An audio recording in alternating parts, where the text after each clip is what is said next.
Together we are but first coffee. Susie's just our host, but what matters most is we are a team. Together we are all safe here, and so are you. Among friends and mods we are safe. We talk about trauma, break down drama of life, death, happy or sad, even mad. We discuss it all here. Together we will thrive, not just survive. We will dry each other's tears, celebrate big or small wins, and chase away the fears. Together we fight cults or fight addictions. If not with experience, with love, and we don't judge. Please understand, this is a safe place to land. Please understand, you're not alone. This is a safe place to land.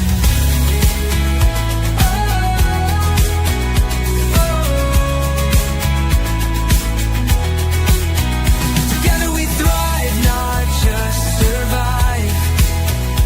We will dry each other's tears, celebrate big or small wins, and chase away the fears. Because we are but first coffee, and Susie welcomes us all here.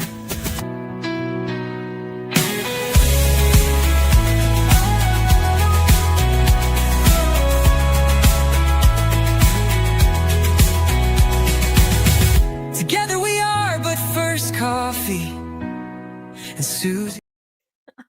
Hi, everybody. I'm sitting here arguing with my dog. It's Mork's dog, actually, Duke. For some reason, he wants in my lap, and I have to keep scooching closer to the desk so that he doesn't get there because, he weighs like 70 pounds and he's not a tiny dog. So, anyway, it is so good to be here with you guys tonight. I'm so excited to see everybody, even if I have to keep pushing the dog away. So, I hope you've all had a great week. It's been really nice here. It's been warm. I'm kind of ready for fall. Once I'm over the swimming pool, once that's done, then I'm ready for fall. So, and all that that brings, which is like Christmas basically. So I know that's winter, but yeah, it's a start, right? So I just want to say hi to the chat real quick, and then we're gonna kind of get started. I'm excited about tonight's show. I'm really excited. So anyway, I want to say hi to everybody. Hey, Goot, I see that you were here first off, and I don't know if you're still here or if you're handling bath and bed duties, but I'm sure you'll be back if you're handling that.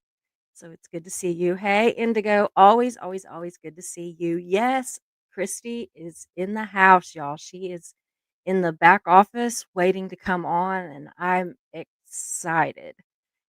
Ben is here. I'm so glad. That's funny. You're gonna make a Christy oracle cards, okay? I don't know. I just don't really see her as a WNBA star. But okay, whatever. You know her better than I do.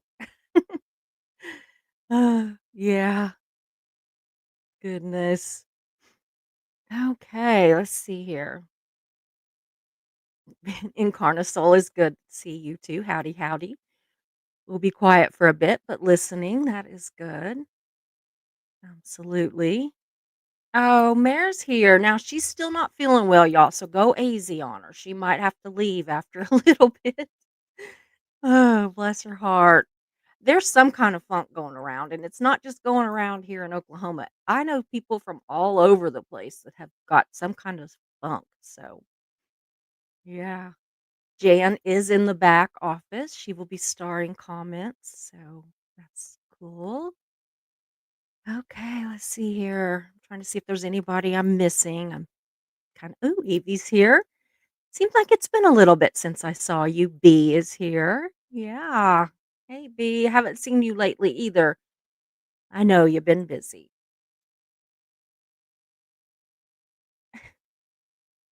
Poor malnourished and neglected doggy. Yeah. He is like a solid he's just solid muscle, though. It is so weird. He's like there's not an ounce of fat on him. He's just all muscle. Hey, Eileen, good to see you. Very good to see you. Yeah, we all do hope that Mare feels better soon, but thank you, Evie. That's very sweet to mention that. So, yeah, we have um, Christy from Conversations with Christy on tonight. I'm very excited. She was a guest on our live about 5 months ago, and I don't know. During that live, y'all, we talked for just a little bit over 2 hours, and I swear it felt like 15 minutes. Like when I looked up at the clock and Mischief was in the back and she's like, tapping on the clock because it was back when I was still really trying not to get overly tired. I wasn't tired at all. I was completely just, I don't know, stoked and excited. So I mean, it felt like that 2 hours was 15 minutes, and so I was just really excited.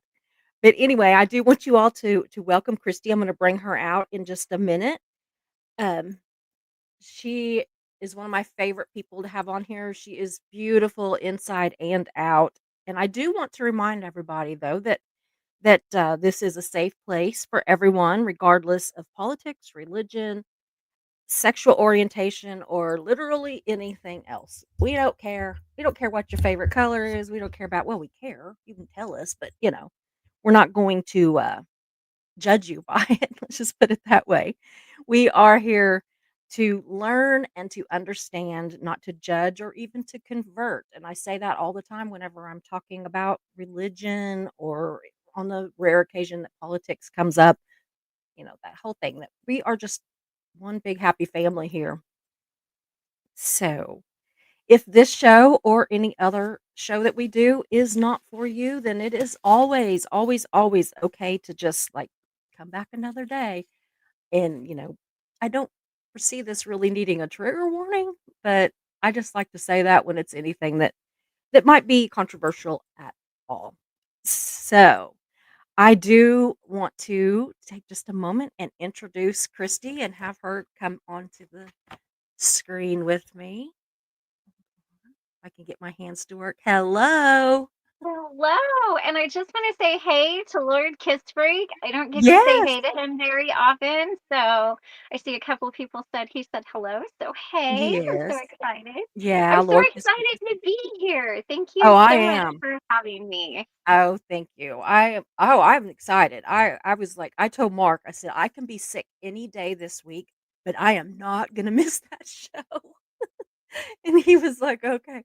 So like literally he called me earlier and he says, do you have a headache? And I'm like, yes, and my eyes are still swollen and I am still going on. So I have Hashimoto's, and so sometimes I'm a Oh, mess. I am just a mess. right, So, right. how are you doing? I know you've been taking a little bit of a break. I am. I've been doing good. So I've been doing a lot of just like deep shadow work and deep healing. Mhm. I do have a couple clients that I work with that I'm Yeah. kind of helping to navigate the spiritual path and just kind of understand their Mhm. journey in life better. So that's a lot of fun. Yeah. But mostly just a lot of rest. I've really just kind of been resting and taking it easy and Yeah. anytime that you're doing healing work, therapy, whatever that looks like for you, Yeah. it takes a lot out of It you. And does. and there kind of comes a point where you have to say, okay, like, do I continue on this way and stress myself, or do I kind of put the Mhm. brakes on for a little while, allow myself to really heal and kind of integrate and Mhm. encompass all of these lessons. Oh, And yeah. so that's kind of where I ended up, was that, everything was getting really deep. And, Yeah. it's kind of one of those, I sort of felt like I was kind of like pulling everybody down all the time because it was like just so much deep stuff that I was like, let me just kind of like everybody's doing right now with the placements of Mercury and Mars in Aries, Yeah. that astrology kind of stuff, like really looking at how do I go forward, what, revisiting, reviewing, rejecting, all of Yeah. those things. what does that look like in life? And for me, I'm just kind of at the point where I'm like, I'm gonna step back and I'm gonna Absolutely. really evaluate it. And hopefully next year when I come back in January, I have Mhm. a really like, okay, this is it. This is kind Mhm. of what we're doing, I type of totally thing. get it. Yeah, I changed therapists and went to one that I think that this one is Oh, a little more in line with how I feel and my thoughts on things, and I don't know, yeah. kind of feels like this one's a little more accepting of my not Oh, knowing what good. the hell I'm doing most of the time. And but there's been some pretty, significant things that have been brought up because it is somebody new and she's learning all Ah, the new stuff with me. The old stuff, I right, should say, but it's new to her. And it right, was right. exhausting, and I literally took 4 days off last week and just slept. Like, I didn't do anything. I just slept because it Awesome. was like I needed a break, and so I talked to her today, and she said, "Well, is that a bad thing?" And I said, "No, I think it actually was a good thing. I wanna thank you for that," because Right, just I don't know, I feel more at ease about things that I just was not able to let go before, and I feel like I right. am now, and so it's amazing what a little rest will do, isn't it? Oh, absolutely, Mm. absolutely. It's a great change of mind, It's Yeah, a good way to change your mindset for sure. yeah. Well, I still can't believe that it's been 5 months since you were on here. It feels like it hasn't been near that Wow, long, but, I know. so I know that we were gonna talk tonight, kind of, I've shared with you that I'm kind of in some kind of point in my life where I don't even know what it is. I'm, I don't know, I'm a lot more open to different things, and I'm feeling things and exploring Yeah, things and everything. So, you were telling me to just kinda set the tone and we'll go from there. So, I wrote down a couple things that I thought I would wanna remember, and then we can just talk. yeah, So, I wanna say that I do still very much identify as a Christian. I haven't changed that as far as my beliefs go, yeah. but I have become what I think is much more I just call it more spiritually connected to nature, Mhm. and that can be, like, the earth, the other planets, space, whatever, the stars, the moon, the sun, everything. Like, I feel very much more like I wanna learn everything that I can about it and that I feel Mhm, very grounded. And I mhm. don't know if you know, but we recently took a vacation and we went to, South Dakota and Wyoming and, Oh, spent lots and lots of time in nature. I mean, with nature out, just I mean, we were outside yeah, all the time. Lots of right, hiking right. and Uh-huh. everything, and I literally, at the end of every day, my cheeks would hurt from smiling so much. I mean, literally, just that I loved everything that we were doing, and Yeah. seeing Mhm, and being a part of it, and I felt very much a part of nature.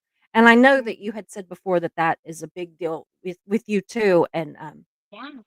anyway, I, I don't know. I honestly in some ways, I honestly felt closer to, God Mhm. out in nature than I ever have in a church pew, which I've always kind of been like that, but this was weird. This was way more.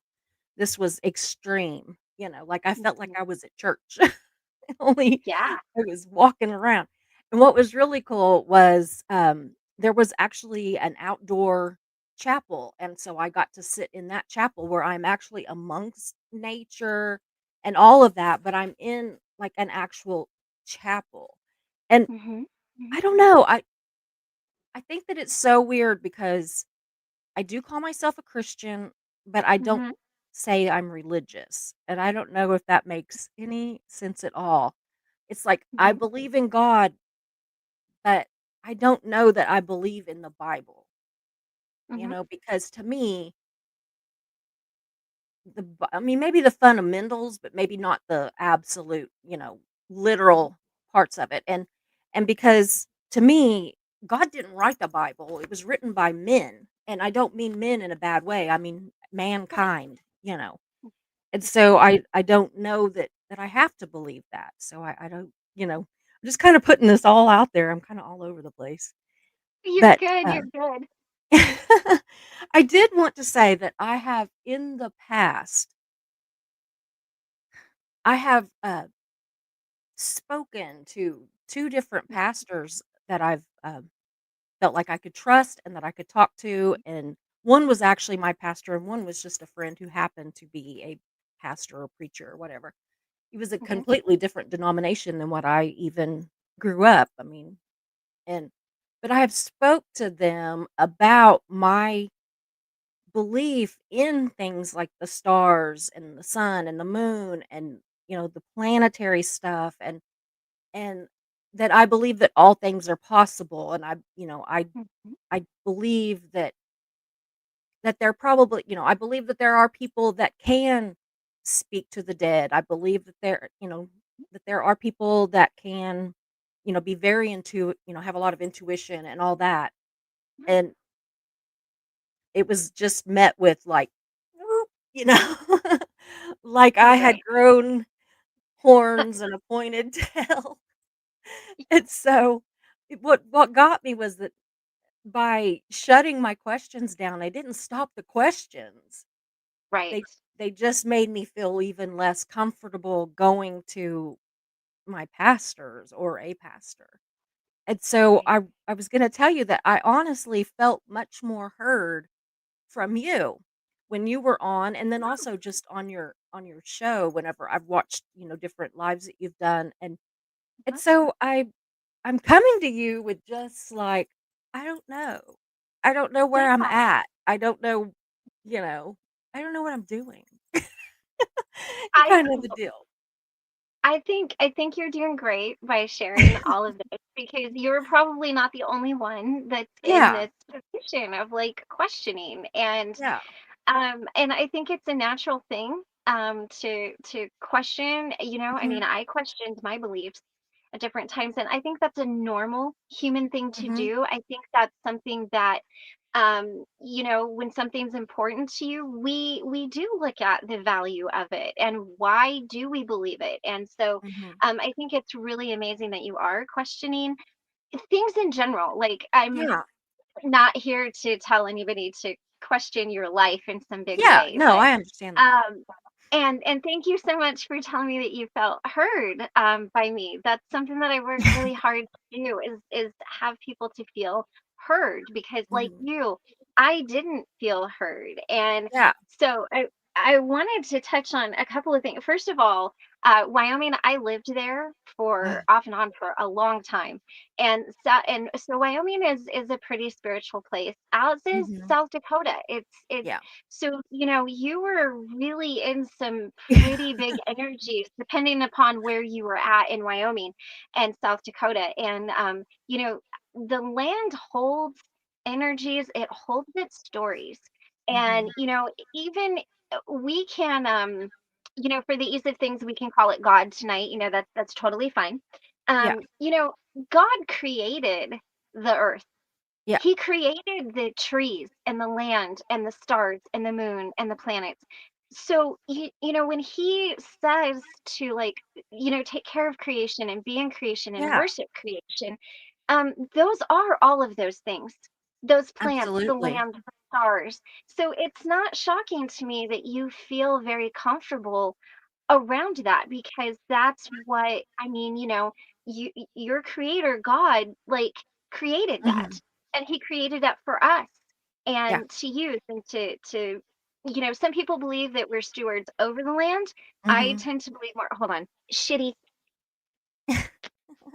My cat sees these ribbons and she um and I believe that we work more with the land Yeah. as brothers and sisters as opposed to being over the land. And Yeah. so, we are made of the elements. I mean, we our bones, even in the Bible, ashes to ashes, dust I to was just dust, thinking that. we Absolutely. we were created by the earth. We have earth in us. We've got water, we've got fire with our passion. Mhm. And so it makes sense that all of the elements of the creation would be a part of you and who you are Mhm. and what you're feeling. And it is really difficult, I remember that I I had some one of the so I'll share with you one of the dreams that I had once, and I told my mom about it, and she literally was like, never ever tell anyone that dream, they will think you're crazy. So in my dream, I was like, so there were like uh unhealthy energies. Like, I don't want to call them demons because it Yeah, wasn't like that. It was just like yeah. these unhealthy people, right? And then I was Mhm. in the middle, and then there was a bubble, and inside the bubble was my husband. And my husband is a big guy. Like, he does not need me to fight him. I am 5 foot. He is 6 foot 2. Like, trust me, my husband is not coming to me if things go Yeah, wrong. Okay. Like, that yeah. is not how that is going to work. But in my dream, he was in this bubble and he was just going on about his life. And I was like fighting them and I was trying to, like, and I ultimately defeated them, and Mhm. so I told my mom and she was like, never tell anybody that. And that really stuck with me. And guys, so I've been married to Michael, it'll be 12 years in January. So this was like fair, like within the last decade. All right. So it's not like I Yeah. was little. And so, even that stigma is really difficult. And I think what's important to remember is what uh, religion, Christianity, and again, I'm not judging. My family is still very Christian, and I completely respect their beliefs and their teachings and their belief in the Mhm. Bible. So this is not anything. I'm not bagging on anybody. No, I know. But if you look at witches, I mean, they've been around for a very long time, and they were alchemists, and they studied the stars, and they, worked with herbs, and they knew the herbs that could help you to get better, and they Mhm. knew the herbs that would hurt you, like nightshade or hemlock or Mhm. pennyroyal tea. If somebody needed a pregnancy to go away, they would concoct some pennyroyal tea and it Mhm. went away, Wow. and then as Christianity came in and a lot of those cultures and belief systems started getting conquered, a lot of the Bible speaks very clearly about women's roles in that particular book. And they're very limited, and they're not Mhm. priestesses, they're not preachers, they're not deacons, they're Yeah. not these things. There's very specific gender roles, and there's nothing wrong with that. But what happened was all of that wisdom and knowledge and all of it started getting squashed, and Mhm. it just started being persecuted and punished, and people that were already on the fringes were moving further out, and then people got really scared Yeah. because there was a lot of fear that came into it, and our DNA remembers that, like, our ancestors, like on a very basic Mhm. tribal level, I mean, it's that whole tribe thing. That's how you stayed Absolutely. alive, Yeah. right? Yes. Like, if your ancestors didn't pay attention, they didn't live. They didn't get to Mhm. reproduce. There was no sex. There was no fire. There was no food. There was no Yeah. family. So they were like, hey, how do we keep this going, right? And so what we know to be true is that that does stay in us. And so that fear has stayed and it has been preached. And I have no doubt that the people preaching some of those things really do believe that Oh, yeah. they've worked it out for themselves, and they really believe that they're saving people's souls and helping people, and God bless them for that. But Absolutely. there's what made so much more sense to me was that life and spirituality made more sense when I quit looking toward the Bible for the Mhm. answers and I started looking in nature and I started looking in myself. It just fit so much better because Yeah. I knew that that it wasn't true that we were so small. Like, we as women were so small. Like, I knew Yeah. that it had to be bigger than that, but I didn't know what it looked like, and it was very scary. I mean, Mhm. when I got my first tarot deck, y'all, I opened it up, I pulled out the devil card and I looked at it and I just waited for Satan himself to show up because I was convinced that was going to happen. Like he was just going to show up and be like, "Yo." And Yeah. when it didn't happen, and when I understood what that card meant, and when I understood how things Mhm. were and what it was, it made so much more sense. And Yeah. that untangling part of things is the part that's really hard because if you're like me and you spent 30 years in that religion, in that belief system, to all of a sudden step outside of that, Mhm. um, is hard. It's hard in your mind, but it's Mhm. also like I've never been more attacked than Oh, when yeah. I stepped out of that. And so, you know, it's I think part of it too is knowing that you're stepping outside of the norms, Uh-huh. really, and you're kind of stepping into this thing that a lot of people are like, no, thank you. And I think a Mhm. lot of it comes from just not understanding like the history of the tarot and what the cards Yeah. mean and that it's a tool of divination and we don't worship tarot and it's not Yeah. fortune telling and it's not Yeah. like I can't give you the winning lottery numbers. That's not what it was Mhm. designed for or how it was designed. So I think a lot of times when there's fear, people just kind of direct it at the thing that they understand the least. Yeah. And at certain points in society, it was women. We were understood the least. And whether that was, uh, I've heard everything from, men were afraid of our power or whatever. But I want to say that we have divine feminine and divine masculine in each of us. So we have Mhm. a masculine side and we have a feminine side. Mhm. And, when you go back and you look through history at the trials and the trials all the way Uh-huh. back, like all the way back, you realize that it wasn't about them doing anything hinky. It was that they wanted their land or they didn't like the woman or, like I seen Mhm. a meme that was like, they didn't kill witches, they Yeah. killed women. Yeah. And that stuck with me. And Yeah, me but too. it is hard, it really is hard to be where you're at because what do you take and what do you leave? And Mhm. that's a hard place to be at. There are times that I still will use a Bible story or I will, Mhm. use it because it's relevant and it relates. Mhm. I tell a lot of people I believe in Jesus. I just don't believe in him the way that a lot of Yeah. people do. But I know a lot of people whose relationship with Jesus, they've left Christianity and it has become that they see him as an ascended master and a guide and they love Jesus. I Mhm. can think of right off the bat, one of my friends, Amber Ascends, she loves Jesus. She loves God. And she is all about Christ consciousness and God and love and Jesus. And she's compassionate and kind, but she's spiritual and she has worked Mhm. that out for her as to how Yeah. that works. Well, there And are how it's many different religions and how many right. denominations of this and that, and, you know, Yeah. but yet they Right. And all have, or the majority of them have the same Bible other than, very specific ones. yeah, yeah, But there's one. yeah, but for the most part, everybody's reading the same Bible, and yet they come at it completely different. It Right. was odd you were saying that you had, been attacked. When we did our last show together, Mhm.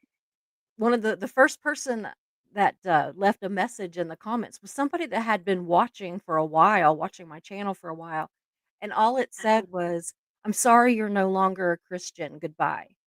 And he hasn't been back, and I'm like, "When did I ever, say that?" And right. that's not very Christian of him, to just be like, "Oh, you're having, some kind of a, you're having some kind of, like, not really a crisis of faith, but even if that was what it was, then wouldn't that be Right. more come towards me, not be like, you know, Yeah. Well, s and that's it exactly, and it's like, "Oh my god, wait, what? You've got tarot, you've got somebody who's witchy on there. Oh my yeah, god, you've lost the plot. you We lost have the to plot, run far away from you." you gotta And, hide. Like right, and Jesus you're right. recorded one, I saw that. Just It's oh, it's one of those things where, oh, you would think as what I was raised a Christian is, and possibly what you were raised a Christian is, Oh, yeah. that you would be like, "Wait a minute, hold on. I mean, are you kind of going off the rails here? Like, let me get my Bible, let me come to you, let me comfort Yeah. you." There's something not completely right with the picture when Yeah. they run away and the person that is actually there, that's like, "Hey, let's talk about it," is the Oh, one that, like, scared the person off in the first place. Which just if you were to meet me in person, like, I am so not scary. There is I know. nothing scary about me. Like, there is no, and so it is difficult too, because Mhm. then people think witchcraft, which I believe witchcraft is something very different than just being spiritual, Mhm. and there's varying degrees and shades of that, Mhm. and varying ways you can work in that, and I do not condone like anything black magic. Yeah. That's not, Yeah. no, don't Yeah. do that, leave. But Yeah. there's so much in between. Oh, And, yeah.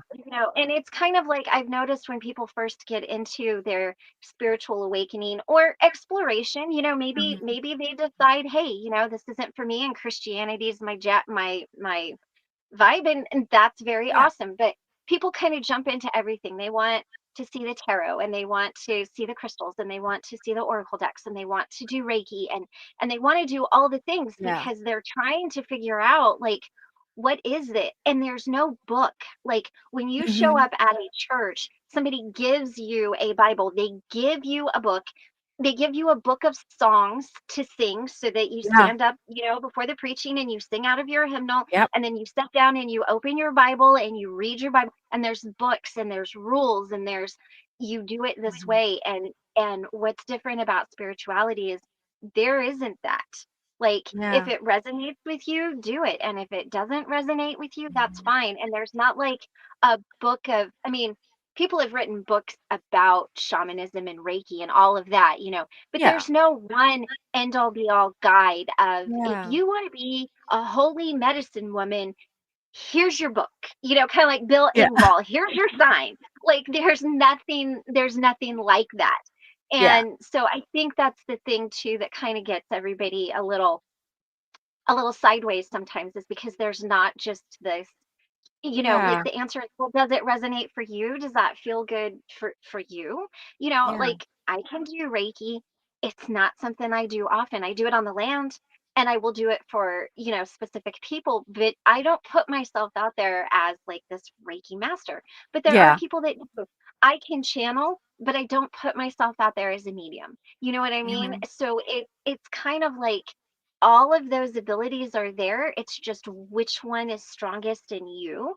Mhm. And and we as a culture, as a civilization, we like labels. Like, our brain really Yeah. loves labels, and it loves to put things in piles, and it loves to organize it. And so, of course, we have to have a label, but it's really hard as we grow in spirituality, and we're like, well, I mean, I'm kind of this, but I'm kind of that, but I'm not really this, but it's that. And then you kind of like, I don't Mhm. know, it's kind of like you make shit up as you go or something. You're just like, this is the label, and so a lot of times you'll find that people will just kind of stick to one label, and they're like, well, I do this, but, they Yeah. always kind of, but, and then they offer lots of other things. So I think Yeah. what you're feeling is very normal, and it's very much a part of growing in Mhm. consciousness and Yeah, I spirituality. I And honestly I don't feel like that I have so far, I'm new at this, but I really don't feel like that I have made, like, any big changes.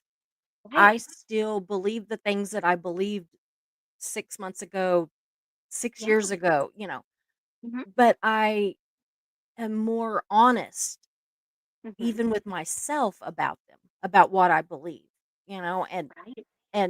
not like, afraid anymore that if I have a question, that means that I'm just gonna go straight to hell, that I'm just or inviting the devil in, Right. whatever. Right. I mean, I Right. Right. just because there's always been this, like, I have never not believed that there are absolutely people out there that are Yeah. mediums. I absolutely have Mhm. always believed that and never saw that as anything bad. I have Right. always believed in, tarot and oracle cards and all that. Like, I believe that that is absolutely great and wonderful. I don't even know the words to use for it, but, I don't have any fear of them or anything. Right. I I have always been much more about nature than Mhm. I don't know. It's just impossible. I mean, it's just Yeah. I cannot stand the thought that I am supposed to be tied to a book that says this is God's word when nobody was taking down notes when God was speaking to them. I mean, how I mean, even the red print that says this is Jesus's quotes. How do we I mean, and that might be the journalist in me, where, Right. whenever when I quote somebody, I have to know that I'm quoting them right. Well, I Yeah. don't know that that red print in those Bibles got it 100% right. And Yeah. and I don't believe that women should be marginalized, and I feel very marginalized in quote unquote religion. Yeah. Not so much God. I mean, I think that he thinks that we're wonderful. It doesn't say that, you know, everybody is, that men only are built in his image or whatever, made in his image and all this, and that he loves only the men and the women. Well, you're okay. It doesn't say that anywhere. That's Right. preachers and churches and stuff like that are marginalizing women, and I don't like it. And I'm not Yeah. comfortable with it. So I'm really just Right. kind of trying to find something that I'm comfortable with and Yeah. being okay with it, and not being afraid to like, all my life I've just kind of kept my mouth shut. Like I've even like not wanted to say that I absolutely 100% believe in ghosts. I have seen them. I have Mhm. conversed with them. I don't like I have never tried, but I've never been somebody that has like been a medium and got a specific person or anything like that. But I have had conversations with ghosts and had one in my home for many months. And I finally, you know, my husband laughs because I was like, okay, listen, I'm Yeah. absolutely fine that you're here, but I don't want to see you. Right. I just really Right. don't. Like, Right. and Right. I don't want you to be in there when I'm trying to poop, or anything like that. Like, we gotta have Right. some guidelines, Right. and that's how I talk to the ghost, but that's also how I talk to God. I don't do the Right. church speak. Right. My, Right. former pastor said that whenever he would hear me pray, that it sounded like one side of a conversation, like I was talking to my dad on the phone or something, and, Mhm. he was hearing my side of the conversation, and so that's just how I am, and some people don't like that. It's like I they think people get very nervous about things they don't understand, yeah. especially people that have a narrower mindset, you Mhm. know, and Mhm. and I think too, in the Bible, we're called to have a relationship with God, not the Yeah. church. Yeah. Like we're not to worship the church, Mm-mm. we're to worship God. And one of the things My Utmost for His Highest by Oswald Chambers said we had to work out our salvation, which means Mhm. we have to work out what that looks like for us.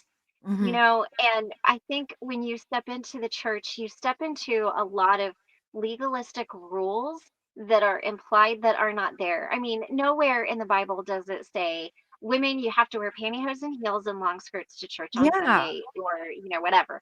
Like, now, do you at some point kind of get to the point where you're like, oh, this is God and I'm showing up for him and I want to honor him. Yeah. So I'm going to look my best.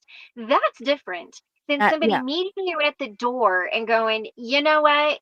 Your tattoos and your short skirt ain't working. Here's a church robe. Sit in the back next time, and I know churches that have literally done that. I do And, too. and so a big part of the of the Bible, and a big part of spirituality is that is free will. God wants you to come to him of Absolutely. your own free will. Like, you Mhm. have to choose that. He does not choose that for you. Otherwise, we would all be saved and there would be no reason for churches because God would just dictate Yeah, everything. But absolutely. that's not what That's it a great is. thing. And so, free will in church and free will in spirituality, they're very important. Mhm. And as a parent or a fur baby mom or an aunt or an uncle or whatever you might be, you want people to love you for who you are and what Mhm. you are, and not because of your title that you have or Mhm. whatever. And that's no different with God. Yeah. He doesn't, like, you don't get points because you go to, Mhm. church A versus church B. Like, he Exactly. wants a relationship with you. And that to me is what was freeing about spirituality, was that it was that relationship that I chose with what I wanted. Now, it like I said, it's changed in that aspect for me, but there are a lot of people that I know that have amazing relationships with God and Jesus and are fabulous tarot readers and healers and work in that energy, and they bring it Oops, I'm in. back. And what's that? Oh, I my internet messed up for a second, but I'm back. Oh, oh, oh, oh. And so, um, I think what's most important is free will. Yeah, I do Like, too. just knowing that you have the freedom to choose, and Mhm. that whether you're struggling with your religious belief or spirituality or whatever, the universal thing is God, the universe, creator, great Mhm. mystery, whatever label you Yeah. attach to that, the gray aliens, if you believe that, um, you know, like, they want you to have Yeah, a loving relationship, a genuine relationship with mhm. them of your own Exactly. free will. And I think that's what's the most important thing. So whether you know, worship nature and in nature, or you go to a church building, Mhm. I think that it's your heart that matters, and Mhm. it's that free will, and it's that choice, and it's that willing to understand. And I think man has a lot to do with a lot of what happened, and you Mhm. look at it through history, even as oh, who was that guy? His name started with a C. uh Con- Constantine, is that right? Constantine, as he was like conquering and taking over Yeah. things, like, he was, you were rewarded Mhm. in religion with various Mhm. things to get you to comply. So I Yeah. mean, there was something behind it. Mhm. And it just makes me feel really sad that when people start questioning, that they get abandoned and Yeah. that they get persecuted and all of the things Mhm. that people don't want done to them. Exactly. It was one thing as I was on my spirit walk today that I was like, I have faith just like any other Christian has faith. It looks Mhm. different, but it's still faith. It's Yeah. still what I believe. It is my creation belief. Mhm. And no more. And what gets me is when people attack that. Like, if I Yeah. were to go to attack a Christian's belief, man, I would be pounced on. Now, first of all, I would Oh, never yeah. do that, Well, but yeah. I would be pounced on like nobody else. But you know, I say that I believe something different, and it's and you do get kind of piled on. So I Mhm. can understand where that internal struggle comes from, because it really is stepping out of the fray. It's stepping into the fray, rather. It's Mhm. going into this kind of not really accepted thing. Yeah. Yeah. It's a I little get it. uncomfortable. And how do you navigate that? Mhm. I just I don't know. I may be naive at this point, but I don't see it as an either or. Like, I Right? still see that I can believe in God and that I Yeah. can believe in possibilities and Yeah. Absolutely. I just my real problem is and has been for a long time, and the whole time I've had this channel, I've been very forthcoming about the fact that I struggle with organized religion. I don't Yeah. struggle with God, I struggle with organized religion.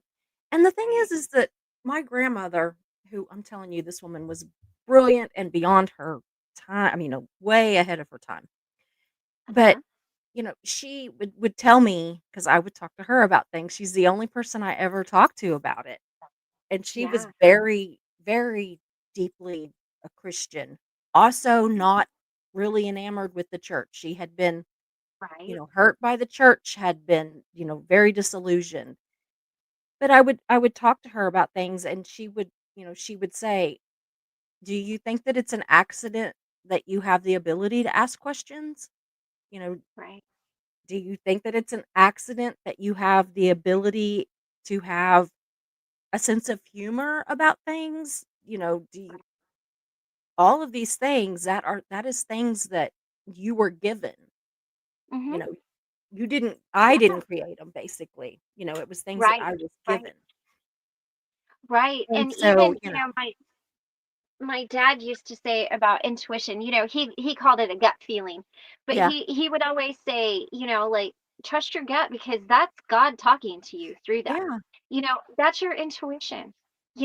And absolutely. so um it is hard. And I think for me, I finally the one thing that helped me the most, I was living in Alaska. I was in Kenai, Alaska, and I went into this, I call it a witchy shop, but it's a metaphysical shop. Yeah, And the lady was asking me about what I did, and I started with, well, I was born a Baptist, and she's like, stop, stop, stop, stop, stop. She's like, yeah, are you that? And I'm like, no, not anymore. She's like, why are you yeah, bringing that up? Why are you saying that? And I was like, uh, context? And she's like, but is that where you're at? And I was like, no. And she's like, then you yeah, don't need to say it. And from that point, and her name was Glenda. I'll never forget. And from that point on, I quit. I mean, I will mention it, but uh-huh, I was like, you know what? It was like she gave me permission to not have to mhm, say that about myself anymore because yeah, that's not who I was. Now, in this context, I will share that, of course, because it's relevant, yeah, but it's not how I introduce myself anymore. And so yeah, sometimes I think too, we even just need permission to know that, hey, it's okay to not agree mhm, with everything the church says. It's okay to feel really connected to the moon and the stars and the earth because they were created by God. mhm, Like, of course you're absolutely. going to feel connected, and that's in us. And Yeah, and so I think it would be very unnatural if you didn't feel that way. But I think it's good to know that like, there's that sort of, we have to give ourselves permission or be given mhm, permission to, like, allow ourselves to believe something or explore something. And it's totally okay to mhm, question and to not resonate with rules. I yeah. mean, and that's what they are, and you get to choose if you follow those or not. I mean, it's That's not like very a much speed where I'm limit, at this point is you I'm know? I'm allowing myself to question. I'm allowing Yeah, myself to believe more than one thing, if that right, makes any right. sense. Like 2 Yeah, things can be true at once kinda thing, right, you exactly. know? Yes, Yeah, yes. that's kinda where Yeah, I'm well, at. and it's like it's kinda like you're driving on the Autobahn, right? You're not driving through a Mhm. school zone where it's 35. I mean, Yeah, you're on the Autobahn. You can go fast. I mean, yeah, I've personally never been on it, but that's what I hear.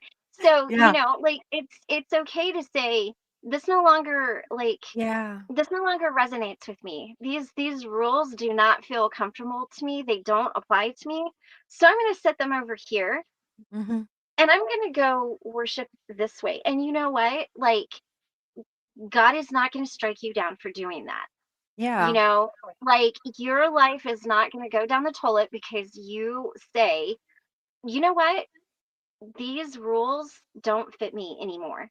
Like, mhm. How do we know that God's not going, "Well, finally, I didn't yeah, write that book," you know? I mean, like, how do we know? Exactly. So, Exactly. that's just where I am is that, like, I still Yeah. do believe in God very much, I haven't changed that.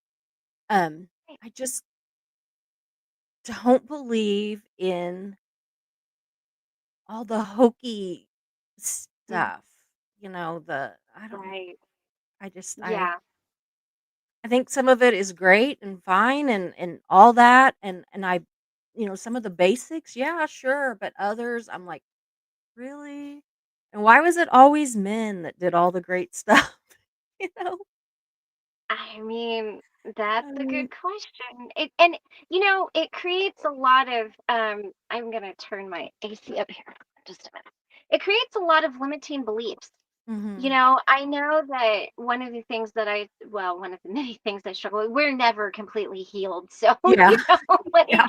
Yeah.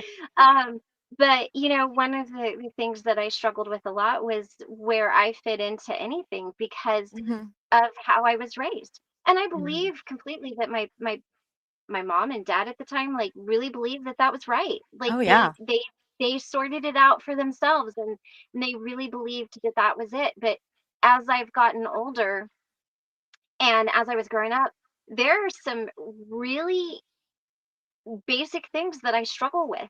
Mhm. And it in a lot of it, I look back and I'm like, okay, and then what do you Mhm. do with that? Because then Yeah. you've got this like, well, my parents really like I had good parents, I mean, they had Yeah. their thing like any parent, but my family really believed that raising me in church was the right answer. And I think some of it was they just looked at me and they're like, this chick is gonna be hell on wheels, and we gotta do something about that now, and we're gonna put the fear of God into her because, like, otherwise, whew, this is not gonna be good, This is the But Baptist oh, version of "Get thee to a nunnery."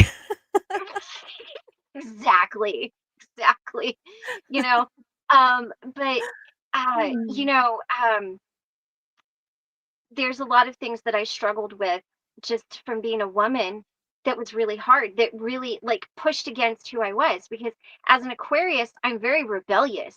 And I'm Mhm. like, oh no, you're not going to tell me that. And so there was that part that was just pushing against it. Like, why Yeah. can't I be a preacher? Why Yeah. can't I be a Christian? Why can't I do this thing? I mean, like, really, just because I have the wrong anatomy is the only like Yeah. my brain doesn't have any part of this, Yeah. like how smart I am or am not. I'm not a genius. Don't kid yourselves here. Yeah, But, but still. like it has The thing nothing to is do that it with that. doesn't matter, like, you could Right. absolutely be a total genius, and yet you're marginalized in Yeah. certain parts, in Yeah. the religious, Right. because of your sex, because of, And that runs very deep. And, Mhm. I remember having a conversation. This was when Needing a Meeting was still going and Steve was still alive and on it. And he's like, that was never my experience in religion. And I looked Mhm. at Steve and I said, it's because you're a man. And there's Yeah. literally nothing you cannot do. You could do anything you wanted to Yeah. do, but I can't. And Yeah. that's the difference. And I think that's kind of where that push-pull came, and at Mhm. some point, that push won out, and it was like, "Okay, yeah, no. Uh-uh. I We think that a we're lot gonna of it, do something." as I'm 59 now, and I am becoming Mhm. more and more fly in here, like, aware of things where Right. women are treated complete I've always been aware, but I'm Yeah. becoming Right. very aware of it. Right. And Right. then my channel, we do so much, so many of our lives are about cults and that sort of Mhm. thing, and so I I always said, "Well, I wasn't raised in a cult. I wasn't raised in a cult." And one of my friends was like, "Really?" And I'm like, "Yeah, Mhm. no, I wasn't raised in a cult." And she said, "Think about how you made your exit from your church. What was said to you? What was done Right. to you? How Yeah. is that not a cult?" And I Yeah. mean, it sounds kinda silly, but I mean, it was like a gut punch, it Yeah. set me on this path, let's just say that. I mean, and that was something that it happened, gosh, almost 20 years ago, Mhm. and I am just now coming to terms with it, and part of it because of Yeah. what she said about it, part of it with this new therapist, and part Right, of it right. with talking to you, and it's like I feel very heard and seen now, Mm, and yeah. honestly, just I'm like, well, I told Mark, and I was half, you know how you'll kinda make a joke about something sometimes just to see, like, okay, let's Yeah, test the testing the water. waters. Yeah. Right.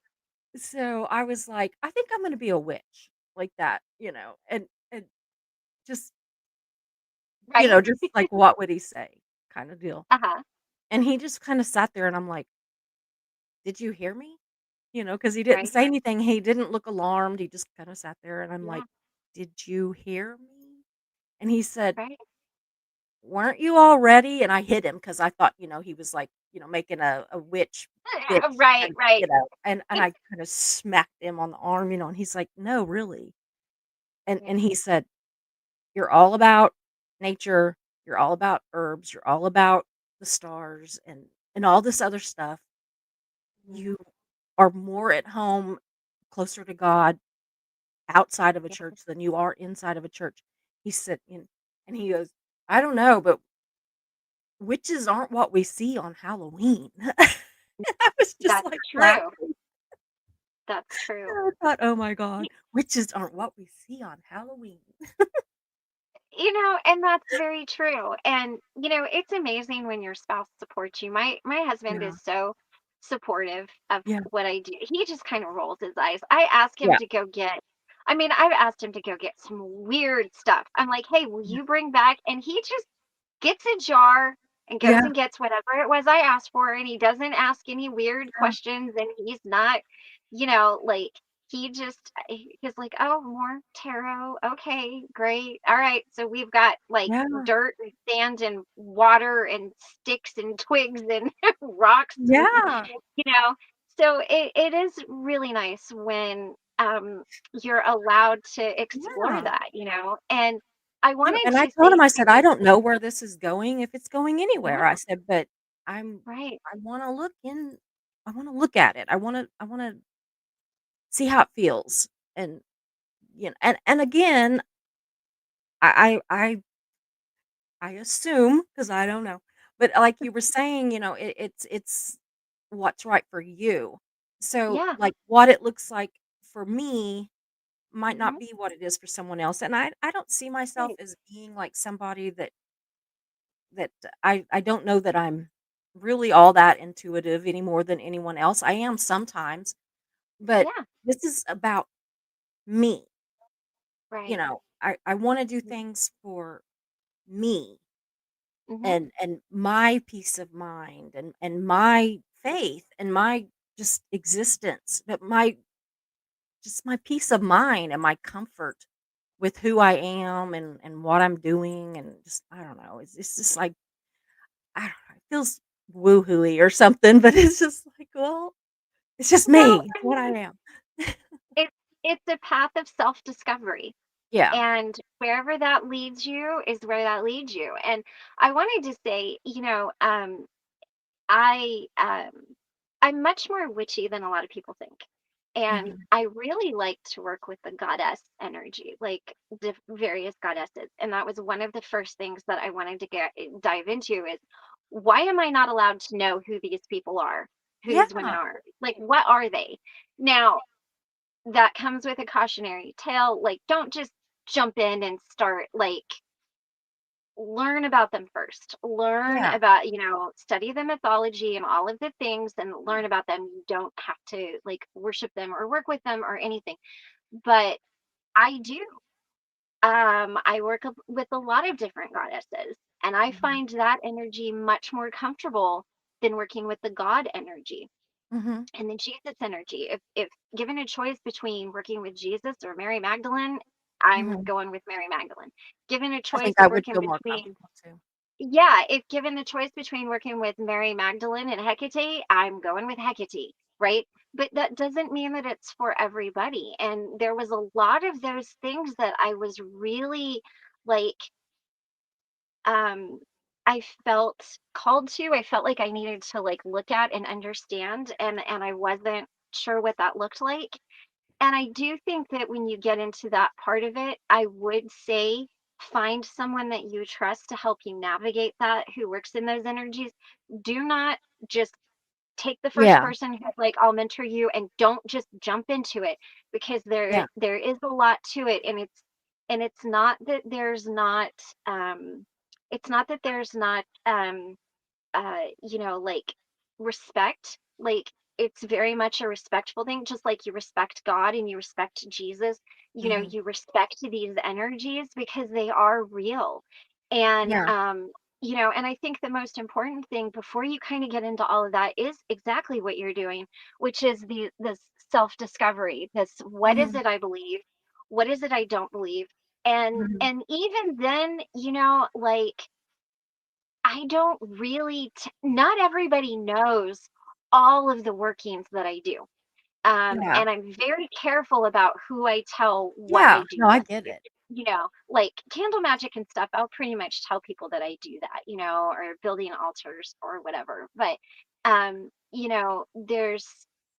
there's still that, like, I think, one of the big things is just we just don't talk about our magic, not because it's taboo, but Yeah. because the more you talk about it, the more you give that power away. Yeah. And so, like, but I would say to anybody that's interested, if you're kind of like, God and Jesus don't really fit, Mhm. there's a lot of other choices out there. Just, like, don't just jump off the deep end. Like, read and study on Yeah. it. There's a No, lot I of different understand people that. talk about it. But even the first time that I started kind of working with that, I mean, I wanted to work with that energy, but at the same time I was like, I'm pretty sure God's going to strike me down, and I was kind of like, and I'm like waiting for it. And the thing was, it Yeah. never happened. And Yeah. when um I really wouldn't say prayer, but I guess it's kind of the closest to it. Like, I don't pray to Jesus. I pray to Father Sky, Mother Moon, Grandmother Earth, Pachamama, Yeah. the Mother Earth. Like, that just feels more resonant with me. Mhm. I work with the directions. I pray to the grandfathers. Um, Mhm. but it's, and the ancestors, but I'm not closed off to those energies. Like, I have a male ancestor come up and help me just as much as I have a female ancestor come up Mhm. and help me. I don't work with angels. A lot of people work with angels. I mean, I've had a few of them show up when I was doing various healing things. It's I completely believe in them, and I've had people Mhm. give me angel healings, and it's been amazing. Yeah. It's just I don't work with that. I don't work in Yeah. that energy. So when I stepped away, I stepped away from the God energy and the Jesus energy and the Mary Mhm. Magdalene energy and the angel energy. And I was like, yeah, it's not really vibing. And Yeah. it really felt much more comfortable in in the Yeah. other energies. And so I want to encourage people, if you're feeling called to study something and understand something, study it, get some books, find somebody that you trust to guide you through it. Like, there are definitely certain ones that, like, even I would be like, yeah, don't work with that one. Yeah. That's probably not, let's not go there. Yeah. But find somebody, because um it is, again, like, there's some uh there's some hesitation there, because you don't know. Okay, hold on, I gotta fix, guys, I'm so sorry. Menopause, you're hot and then you're cold, and then you're hot and then Yeah. you're cold. So Oh, I I'm know. I really have a sorry. sweater and a blanket and a fan. Like, I've got Right, it all yeah. right here because you just Yeah, never know. yeah, that's exactly how I am. But even with the tarot, like I said, there were very different cards within the tarot that really Mhm. made me very nervous, and I just looked at him and I was like, what Mhm. do they really mean? And then when I understood what they meant, they weren't as Yeah. uncomfortable or scary to me, Yeah. I bought a couple of decks, and I have been just like, this is probably gonna sound stupid, but I just kind of, like, play with them. I just, like, hold them and Yeah. kinda look through them and just I don't know. I'm just, like, You know, getting that's how comfortable with them. I don't know. and that's it exactly, you've gotta hold them and feel their energy. Mhm. I interview each tarot deck that I get, each oracle deck that I get. There's a difference between tarot and Mhm. oracle, Yeah. and I interview them to see their strengths and their weaknesses, how they see me, how we can work together so that I can Mhm. understand it. There are certain decks that I go to that if I need an honest answer, like I will go to one specific deck, to my Mhm. shadow deck. If I need an answer that's a little bit more compassionate, then I might go to this other deck. Mhm. Um, so, tarot tells a Yeah. story and it gives us insight, and oracle is advice and messages and Mhm. loving wisdom. So there's I gotta plug my computer in. There's a lot of different even how you use them is very different. And Yeah. I've got mine here. Let's see. I've got an oracle deck here and I've got a tarot deck here. So if you want to go through some cards, we can, or if you want to keep Sure. chatting, Yeah. we can Yeah. do that too. Give me a second here. I got, Okay, there we go. I bought this woodland one. Oh yes. Yes, that is a nice oracle deck. Yes, I I just, love like, that. loved it. Of course, the artist in me was immediately drawn to the pictures, you know? Yes. Well, and that, you were drawn to it for a reason. I have the Oracle deck I have is the Green Witches Oh, Oracle yeah, deck, yeah, yeah, yeah. and I this one also is bought really this one. pretty. The, oh, I've never seen a tarot deck like that. Yeah. The Biblical Tarot. How Yeah. interesting. They're really interesting. Again, I I've think, just have been, like, reading them and looking at them. It's so weird. I yeah. swear, and I feel but, when I'm painting, Huh? like, my easel I have a big, huge easel, and it's in front of me, Huh? and I paint, but I'm touching it. It's almost Right. like you would almost think that I was blind, like how blind people Oh, uh-huh, will paint, which uh-huh. I just about am. I'm having eye surgery next Tuesday. But anyway, I will touch it and feel it, and I will Mhm. feel spiritually connected to Mhm. that painting. And so that's Right, what I've been doing with these. I feel of them, and it's almost like that right. I feel more of a connection to them if I'm Yeah, actually just touching them. I don't know. absolutely. It's And one of I the don't things. know anything yet about what to do, and I told you that before, like, Yeah, I bought some, I'm not doing anything with them because I don't wanna set any kind of, bad habits or whatever, but other than just messing with them, just, right. looking at Well, them and feeling them, that kinda thing. that's an important thing to get your energy on the cards and to feel the energy of the cards. Mhm. And, I'm going to do a little shameless plug here.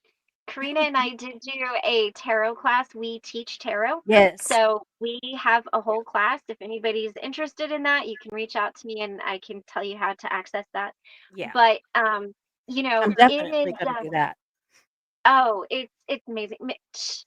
Karina is so smart. Mhm. And her level of knowledge when it comes to astrology, like I thought I knew something, and then I talked to Oh, her and I'm like, yeah, she's amazing. forget it. Yeah. Yeah, I mean, even in the when we went to go do our tarot class, like she has just so much knowledge. I swear to you, I don't think there's a question that I've asked this woman that she's not had the answer to. Um, and so when we started the tarot class, I was like, what am I going to bring to this? Like, I Yeah. literally have no idea of what I'm going to bring.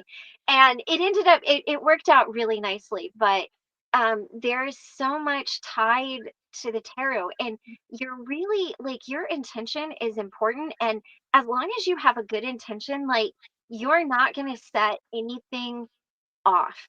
And Mhm. so I think if you're okay with it, I'd like to show some Yeah. of the more like cards that people tend to kind of struggle with a little bit more Yeah. and explain them. And then we can show some of the nice cards. Mhm. Nice cards. Not that there's good cards or bad Yeah, I know cards, what you but mean. Yeah, I know what we you can mean. kind of go through it. And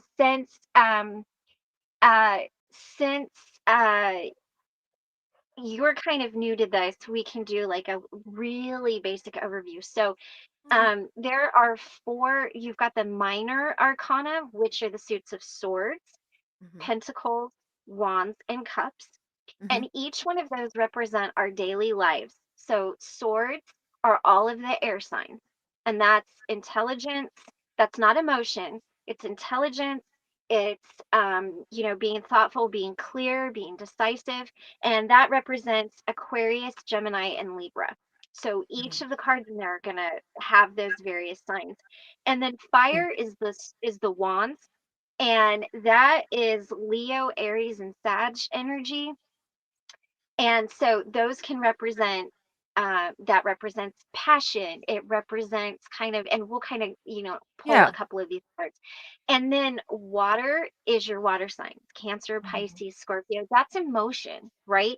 And then earth energies are the pentacles, which everybody kind of freaks out about. I did pull a couple pentacles so you guys could see it, but that's earth energy. That's Taurus, Virgo, and Capricorn. So those cards are really important in the tarot deck because they give us insight into our daily lives, right? yeah, So like what does that look like in our daily life? But then we've yeah, got the major arcana, which those are more archetypal energies. Those are big energies that doesn't necessarily embody a person specifically, but more archetypal, right? yeah, yeah. So let's start off with, I think, what is probably, we're just going to get this one out of the way because I think it is the scariest card that people see, and this is the Devil card.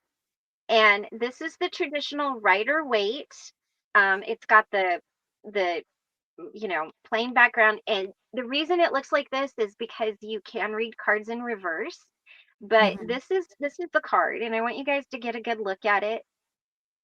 And I want you to notice a few things. All right. So we've got this star right here, mhm. which is very different than the star in this one. Okay. So the star in this one Yeah. is just a typical star, right? Can you see that? This one is inverted, and it's got the horns kind of Mhm, going that way. So that's kind of that kind of star. Now you'll notice that the people here are naked, which is all about vulnerability. And they are chained, but they're chained only around their necks. All right. And you'll notice that there's a black background, and this card deals with um, addictions. It can deal with mhm, mental health disorders. It deals with being overbearing, um, having that energy, very toxic. This is a very toxic card. So, like, mhm, if you get this, now I will tell you this. This also is representative of the sign Capricorn. So if you see this card come up, you could be talking about a Capricorn person or a person in Capricorn time, but this is a major arcana, right? Like there's no mhm. one out there who just completely embodies the devil that like we Yeah, know of personally. Like we know of serial killers that kind of yeah, have kind of energy, but yeah. this is an energy of really it's kind of it's that the devil that it's that choosing to sit in that energy and not leave. It's not Mhm, easy energy to leave.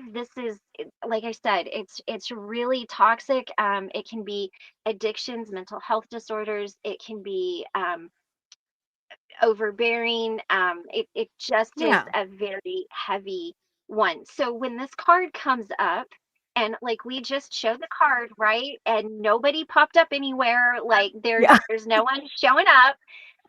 But this was the card that I was most terrified of. And I just sat Uh-huh, there and I looked at it and I looked at it and I looked at it and I kind of just waited for everything. And then mhm, when I understood that, it's not uh like gonna invoke that energy, I was a lot more mhm, comfortable with it. And I do want to say this. There is one card in the tarot deck that can overcome this energy, and that is the Strength card. We gather our strength from our faith, from our belief system, and it can overcome this energy. So Mhm. if this energy shows up, it doesn't mean that like you're screwed. Like Yeah. it just that's You're kind not of what it is. possessed or, going straight to Right, hell. right, right. No, Now the I next get that. card, I get that. what's I that? understand. I get that. I understand what you're talking about and Mhm. how it can actually Yeah. be talking about other things. Right, Yeah. right. And if you were reading and you're like, tell me about this situation, and you pulled this card, that situation's going to be pretty toxic. It's going to Yeah. be a difficult Yeah. situation to leave. It's going to have somebody that could be narcissistic, or, Yeah. like it's really tricky. This is not an easy card. So Yeah. from there, let's go to the next card that people kind of get a little concerned about, which is the death card, right? And everybody's Mhm. like, oh my God. This represents Scorpio. So we are actually in Scorpio time right now. So this is the card that represents the energy, right? And a lot of people see this, and as I did, and they thought, oh God, somebody's fixing to die, right? Yeah. That is that is not it. That is not it at all. This is all about um death to limiting beliefs, death to situations, and rebirth. If we look at Scorpio, they're represented by the Phoenix. If you know a Scorpio sign, those people, and I say that with love, my husband is a Scorpio, my daughter's My a Scorpio, ex-husband my is. son-in-law. Yeah. So, like, those people will just burn shit to the ground and ask Yeah. questions about it later, right? Yes. And they will go build something else over here, and they don't really think about it. So when you see, and I remember when I first started reading tarot, and I didn't know that this represented Scorpio. I was reading for a friend of mine, and I'm like, what is wrong with you? Literally every time I do a reading for you, this card is coming up. Like, what? And then I realized that this represented Scorpio. She was a Yeah. Scorpio.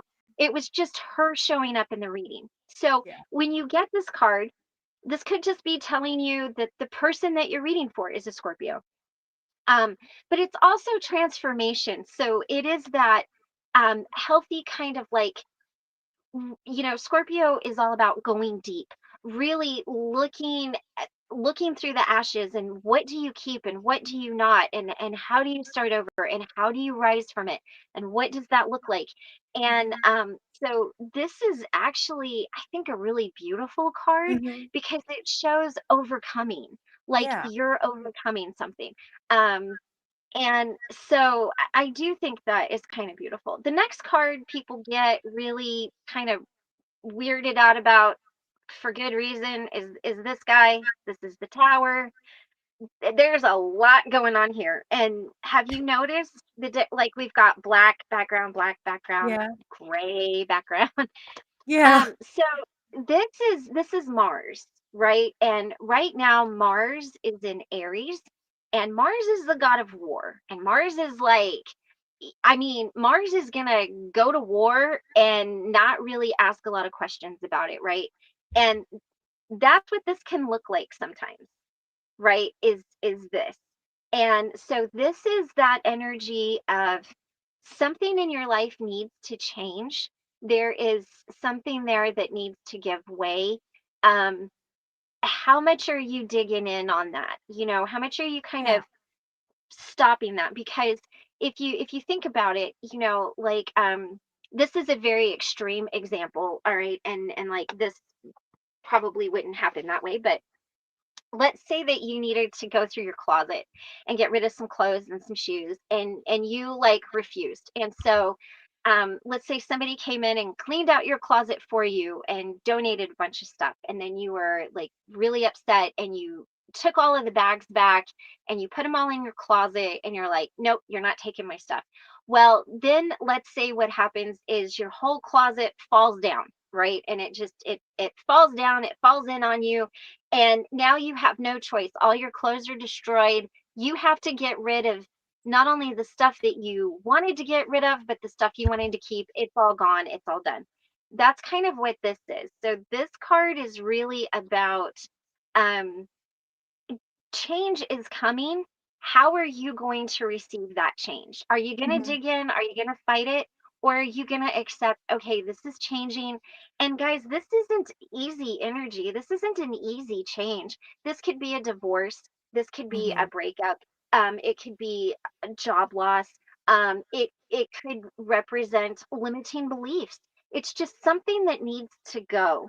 And it's gonna go, Mhm. but the more that you fight it, kind of the bigger it's going to be before it goes. But what's beautiful about this is, let's again use an extreme example. Let's say that you got evicted from your apartment, right? And you're like, oh my god, like that is it, that is definitely one of these moments, Yeah, right, where you're like, absolutely. what the just Yeah. happened?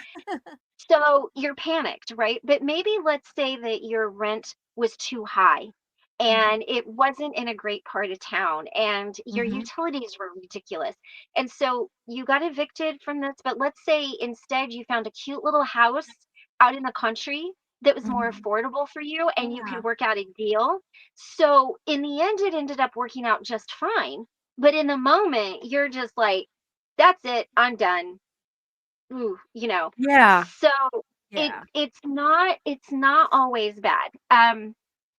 And so now I want to, the the swords, the air signs, they're always tricky because they look really, I always, I'm an Aquarius, which is an air sign, and it's always more kind of like Mr. Spock. There's not a lot of emotion. Like swords Mhm. will get you coming, they will get you going. They're not like, if somebody pulls a sword on you, you're kind of like, whoa, hold Yeah. on, we don't need to go that far, right?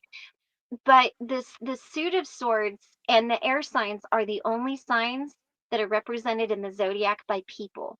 Everything else is represented by animals, zodiacs. The air signs are people. So this is a very human experience. So the Mm. first one I want to show you is this guy, the Mhm. Ten of Swords. Oh, that doesn't look good, does it? Like nobody wants that. This is Yeah. betrayal. This is getting ambushed. This is dishonesty. I mean, he's got a sword in every chakra here. And Yeah. chakras are they are our energy centers. Yeah. So like through our Yeah. heart, our throat, all of that. I mean, there's no coming back from this, right? Like Yeah. this is over. But again, um, this could be a good thing. Let's say that it was a toxic friendship that came to an end, and maybe Mhm. it ended in betrayal, but that's not a bad ending. Like, you don't want it to end that way, but the completion of it could be a big thing. Mhm. Yeah. The next one is the Nine of Swords. Like, look at this one, guys. That's like nightmares, right? That's like overthinking, that's Mhm. anxiety, that's like up all night. Your mind is spinning, you can't get Yeah. grounded. But I want you to notice all of the swords are above her head, right? So it's spinning out. It's Yeah. it's like crashing out. It's I kind of see this as like this reminds me of a person that I knew personally. So I attach a specific mental illness to this card because of that person. So Mhm. it's like this could be somebody who's kind of up and down in their emotions, and but a lot of it is a lot of anxiety and overthinking. Now, if you see this in your reading, it could just be that you're overthinking the situation, right? It doesn't necessarily mean that, everything is bad. Yeah. And we've got two more, and then we'll get to some pretty cards. This is the Seven of Swords. Oh, doesn't this look nice? This guy is stealing these swords and he's running away, right? Like he's just bouncing. This is, what's difficult about the swords is it's intentional. Like somebody put thought behind that. So this person chose, like they thought it through and decided Mhm. it was a good idea to steal the swords, right? Mhm. Now, were they getting like were the Vikings coming and getting ready Yeah. to pillage everything they had and these are Yeah. the best ones, and he's like, look, I'm leaving the two crappy swords, they can have those, I'm taking these, I'm out? Or is this more like, I'm going to be dishonest with you and Mhm. intentionally do it? And the last one that we've got here is the Five of Pentacles. And this one is all about being left out in the cold. It's about things not going the right way. It's destitute, it's Mhm. sadness, it's being ungrounded. But now I want to show you some pretty ones because I don't want you to just think that the tarot is horrible. Oh, no, I don't. We got the 10 of cups. Like, look how beautiful that is, right? Yeah. We've got a happy family. We've got the rainbow. They're celebrating. They're joyous. Like, things are going really beautifully. Emotions are good. Like, so, obviously that's really beautiful. And then we've got the Empress here. And the Empress is Venus. It's creativity. It's mothering. It's fertility. It's new beginnings. It's beautiful. So even with all these cards, there's beautiful stories and there's Mhm. beautiful sides to it. And so I, Yeah. I wanted to share those with you guys just because I think those were probably the most intimidating cards for me. When I seen them, I was like, what's going Yeah. on here? Yeah. And so I thought maybe if we could touch on those really quickly, you guys would understand that it's not really like, well, first of all, it's not going to evoke anything, right? Like Yeah. nothing showed up, No. but there can be a positive side to that as well. Um, so yeah, I just kind of wanted to Mhm. share that for what it was worth. No, I loved it. I thought it was great. So, did you say that you wanted to do a reading on me? Was that what you had said? I can do a reading on you. I can do a general reading. I can do Yeah. whatever you want. If people have questions, we can do a reading and then do questions. Okay. Whatever you feel. So you tell I'm me, do you want me completely to do comfortable if you wanna do something on me or whatever. I'd be interested to see okay. what it says. All right. So And the I first am thing gonna that I'm be getting a hold of you for that, tarot class too, so just oh, be yes, expecting. do. It's fun. Karina goes into, well, we go into the numerology behind it, the Mhm. color representation, the signs, the planets, Yeah. all of it. Um, Yeah. okay, so I'll do a reading on you, and we'll just do a general reading just Okay. to see like what comes up. The first thing that I'm going to need is for you to give me permission to do a reading because I cannot work with your guides in your energy without your permission. So you can say it out loud or you can think it. And then what I want you to do, I have a little ritual that I do to kind of get started. And as I'm doing that, I just want you to think your intention of show me the cards that I need to see Mhm. to, answer a question. If you've got a question, think it in your mind. And, Mhm. it'll be amazing how the cards will show up. But you go ahead and do that. But you do have to give permission first Okay. before you set the intention. Yes. And it can just be, I, and then your full name, give permission to Christy Caldwell to do a tarot reading on me. Like it doesn't have to be anything Okay. more fancy than that. Okay. But you go ahead and do that, and I am gonna do So my I can thing, just, and then like, say it out loud? you can say it out loud, you can think it. Do not say your intention for the reading out loud Yeah. though, because when I Okay. when I first do a reading on someone, a lot of times people will think, "Oh, they're reading my body language, my cues, they're going off of my question." Yeah. So I always like to kind of just Yeah. um keep keep that intention to yourself. Yeah. And then as we go now, as we get into the reading, if I ask you, does that resonate with you, you can be like, yeah, it does, or no, not really, or you can explain something a little more, you can ask Yeah. questions. Okay. Just don't give me a lot of information about what you're asking about, Okay. because for anybody that might be skeptic, like I don't want them to think like, oh, Yeah. Christy's just taking what Susie said and all of that. All right. Uh, what's it? Do you have a double card in your time? Okay. So you go ahead and do that, and I'm gonna get ready.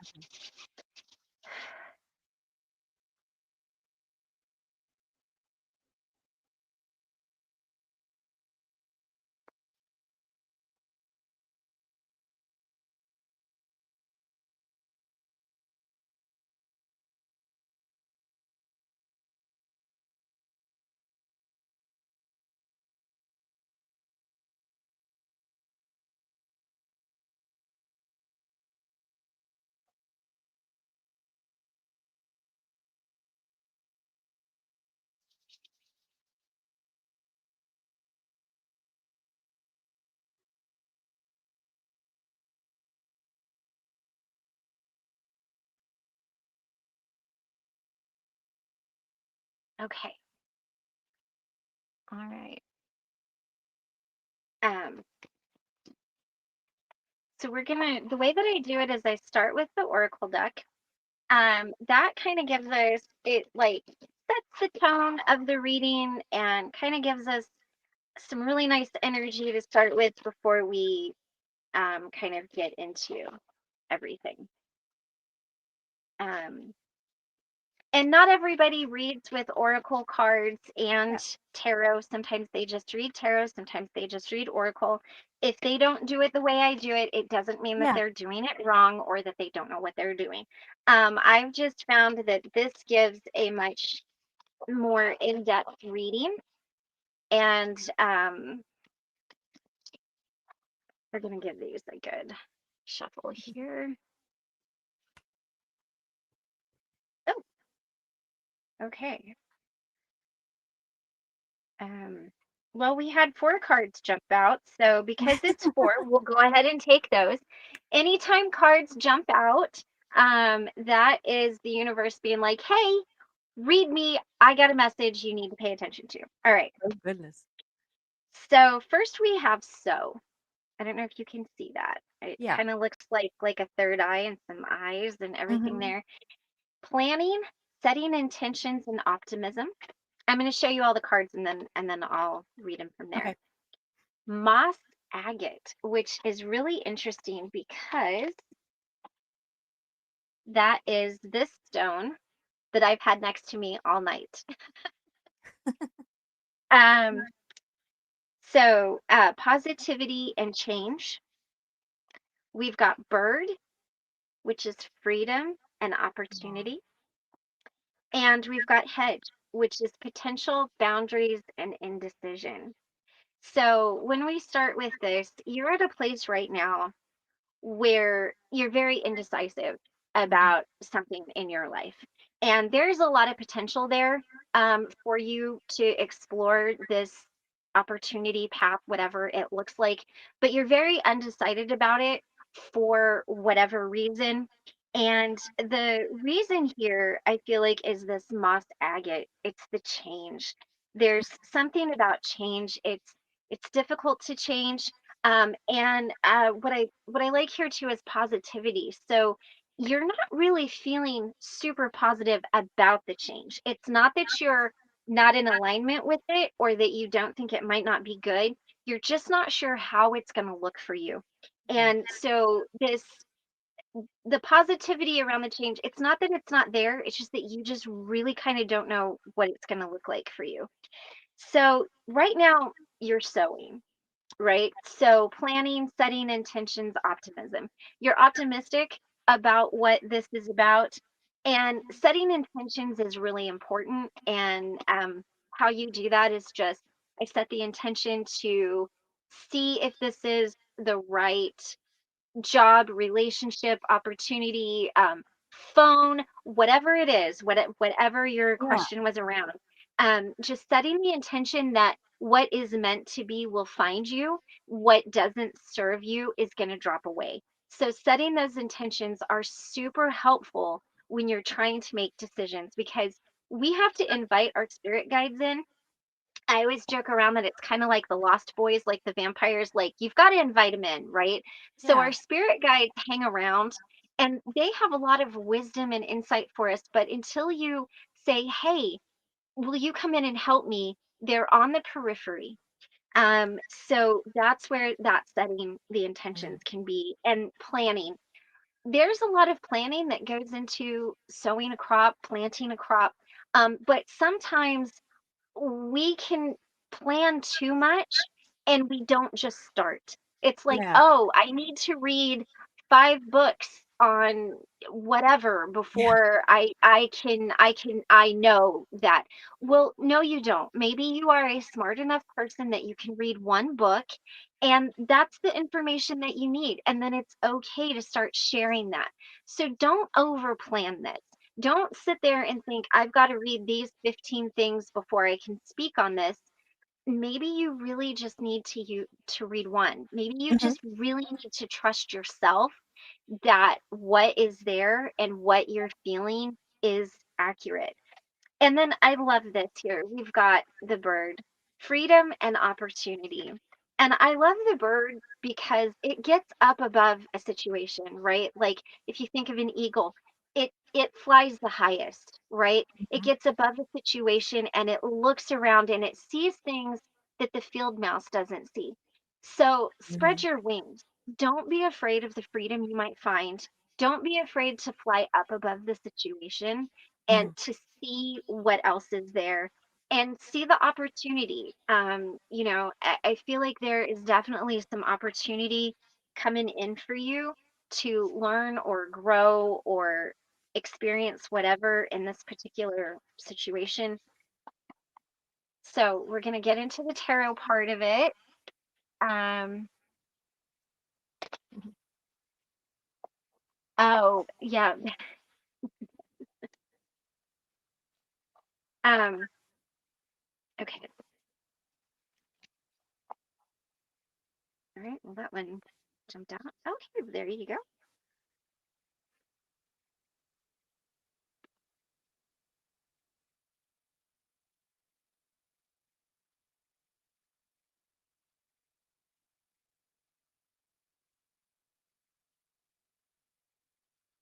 All right. Now, if you notice that I deal from the bottom of the deck, I do that for a reason. It's not cheating. It's because that's the energies that that are not clearly obvious to us. Mhm. Um, and I kind of like to know what that is. Okay. All right. We've got some good cards here. So you did have a card that jumped out, and that was the sun. And we're gonna get to that in a minute. That is a gorgeous card. Hold on, I gotta stretch my leg out. You can only sit Indian style for Oh, so I long know. once you I reach a know. certain age, Yeah. right? And then you're like, ah. Yeah. All right. We're not we're So, not kids anymore.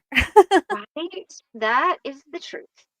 So we've got the Four of Swords. All right. Mhm. And this is all about transformation. So, with this particular card, a story that I was told now, I don't know that this is true or not, but I liked it, so I continue to use it. When the knights used to go on the crusades, they would make their sarcophagus. And if they got killed in the crusades, then when they came back, they had something to be buried in, right?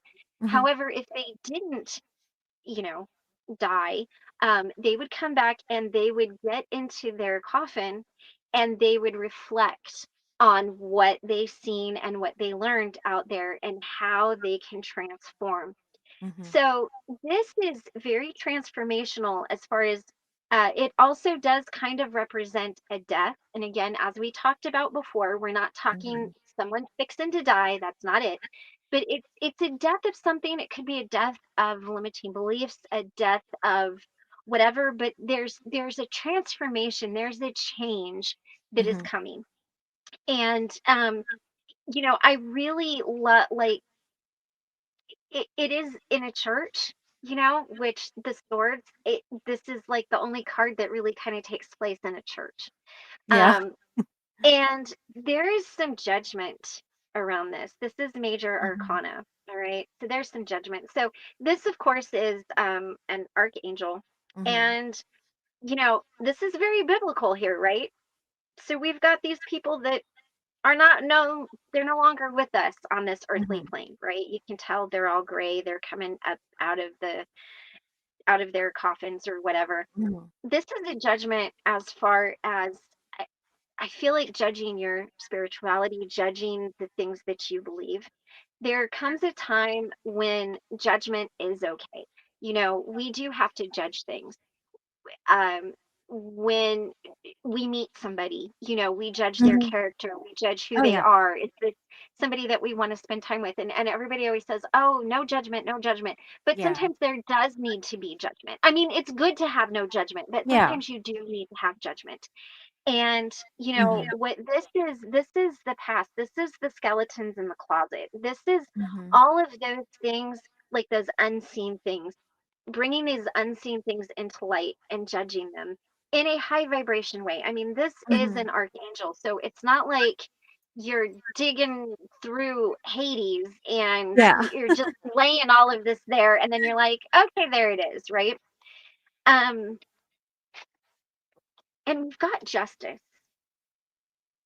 So we've got judgment and justice, which is very interesting. And this is Libra. So we just left Libra season and moved into Scorpio season literally today, like literally just a few hours ago. This kind of justice. So these two cards together are very interesting because you can't have justice until you have judgment, right? Like you've got to kind of look at things Mhm. and be like, okay, I judge that this can go to trial, and then you have justice, and then you come back to judgment. So Mhm. these cards kind of work hand in hand.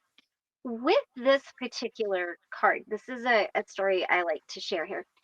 This is, you'll notice that he's got a sword here, Mhm. and Libra is an air sign.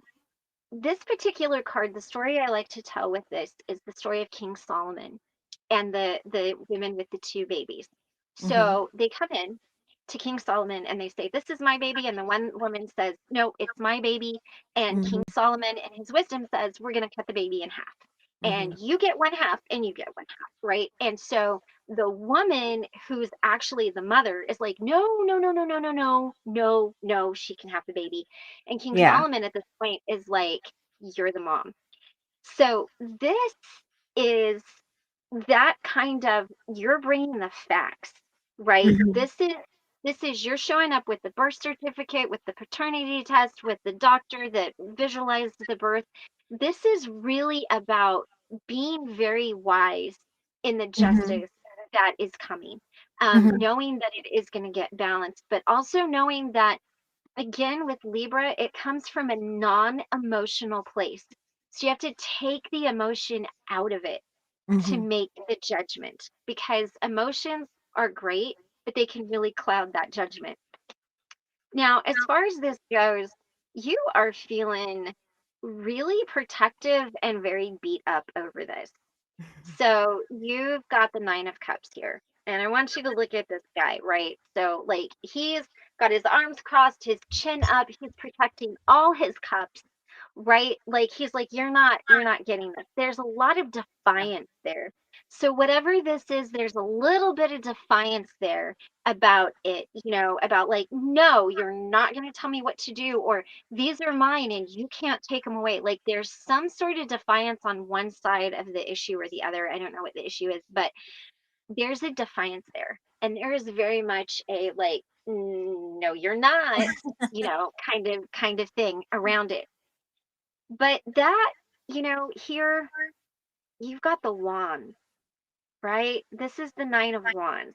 And you are really feeling beat up about all of this. Like this whole thing has really put you through the ringer. Whatever this is, even your defiance has kind of worn you out a little bit, right? Like Mhm. the sorting it out and trying to find the facts and judging what it is to be true, and the transformation and all of the things. Like it is really, really beat you up. Like look at that guy. Like he does not look happy, right? I mean, he's there, but Yeah. it's like he's been through it.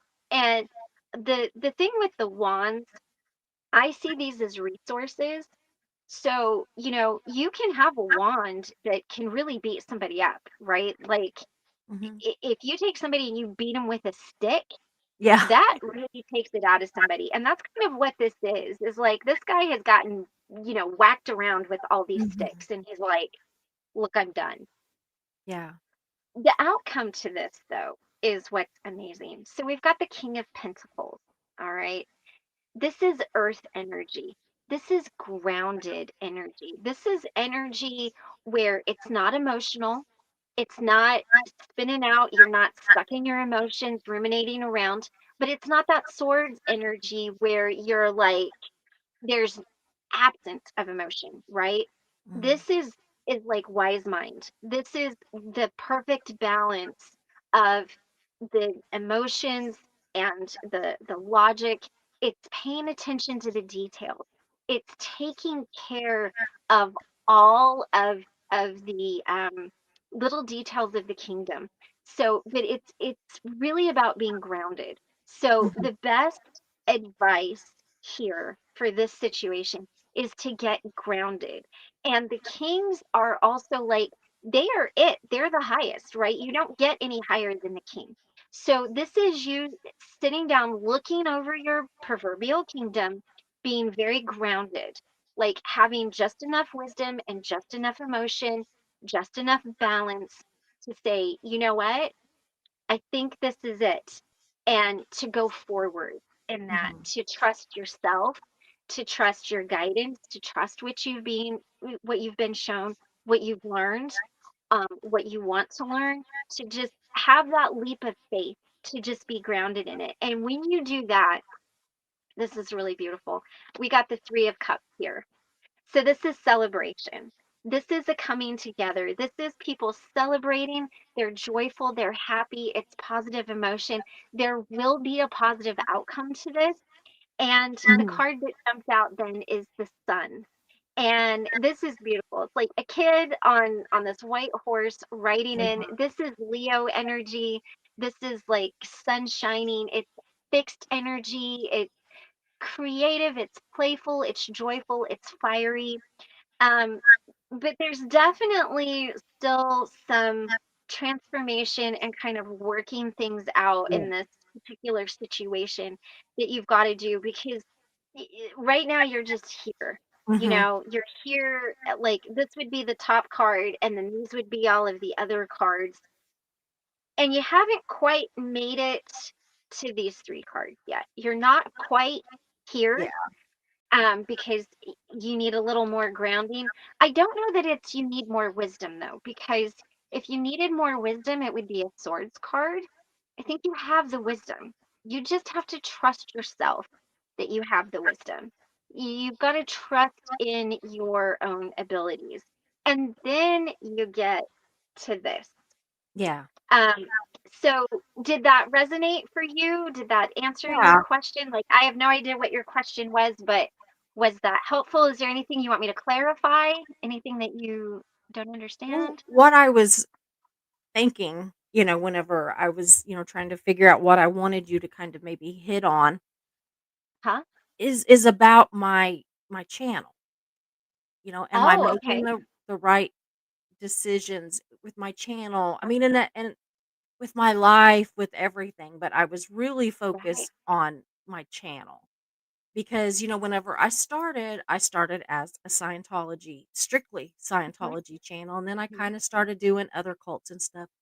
And then, Huh? now we've moved into more like everything. We do everything, but a lot of Right.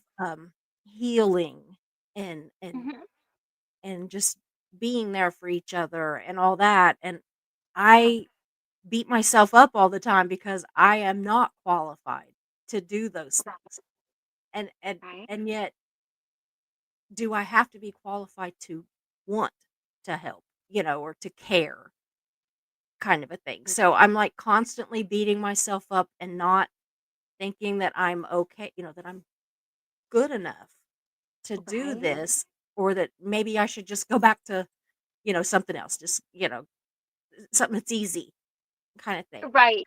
Right. And so I want to say that firstly, just saying that you're a peer support channel, that it's not therapy, that Yeah. this, does not take the place of that, Yeah. that No. kind of Not at all. dissolves that.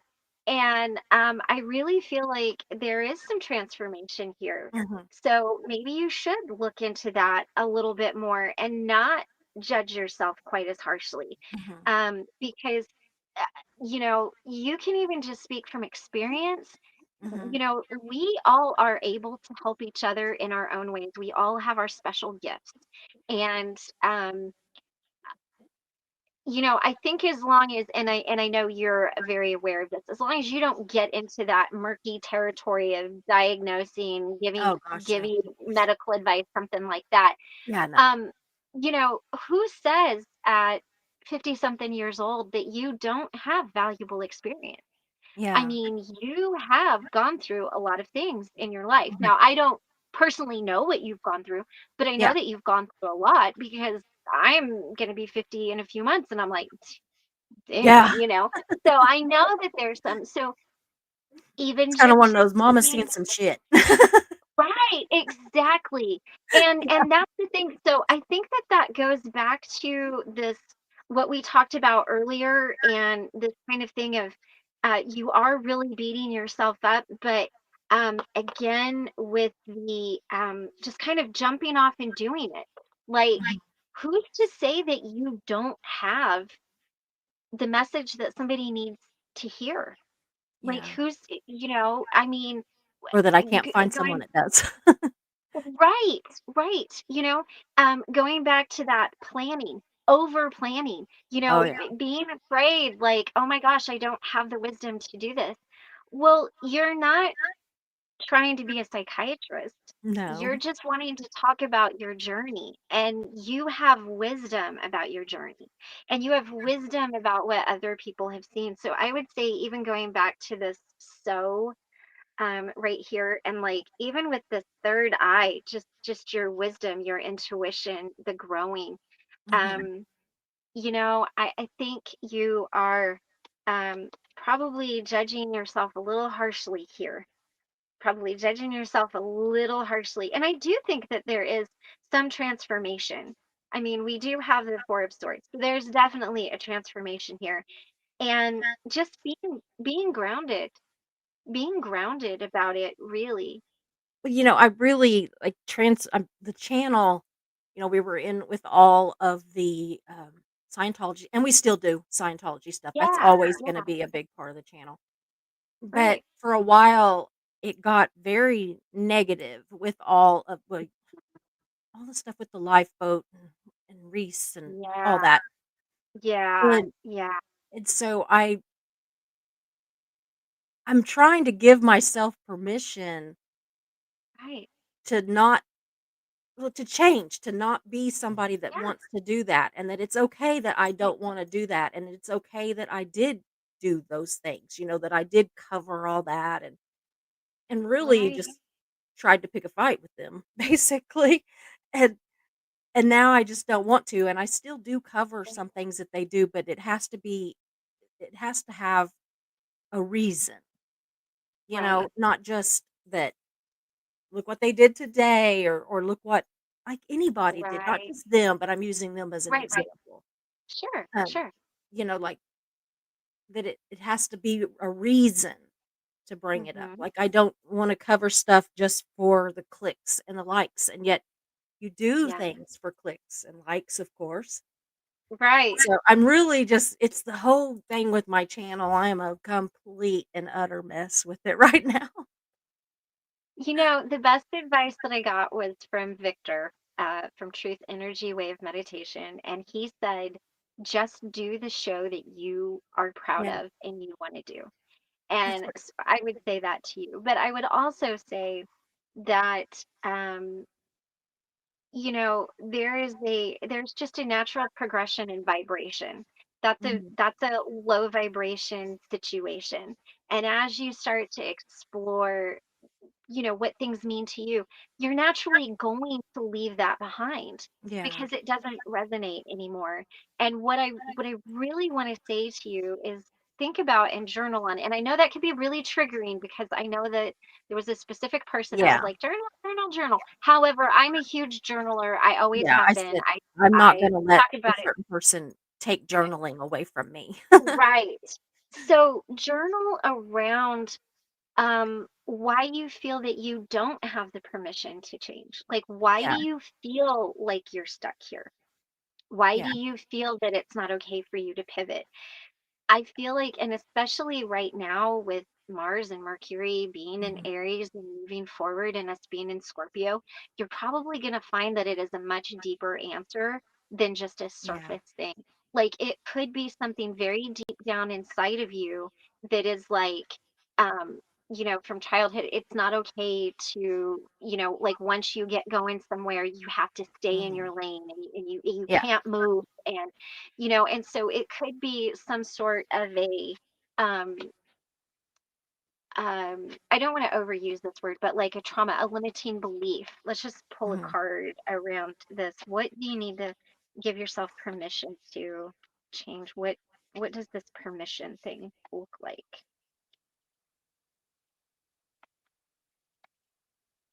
Oh, very interesting. Okay. Um, give yourself permission not to be depressed and not to be sad, not to feel Mhm. like you failed, not to feel like something didn't go right or you didn't do it well or that you're abandoning something. Mhm. Give yourself permission to leave that stuff that makes you sad. If that Mhm. kind of content makes you sad, don't do it. And Yeah. the queen of pentacles, again, being very grounded.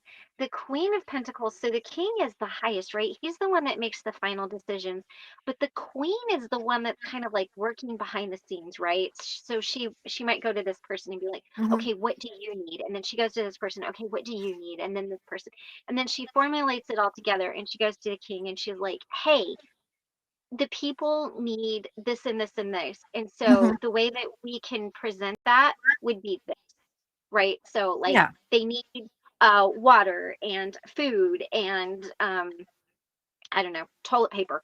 And so the way that we do this is, we have the guy with the water and he can make sure that the crops get watered and the people Mhm. still, do this. And then the guy with the crops can do that and he can be the one to make the toilet paper, right? Like I'm just Yeah. making shit up. It But you all know what I works mean. together. Right. And so stepping into that energy of just being like, this is how it needs to go. Mhm.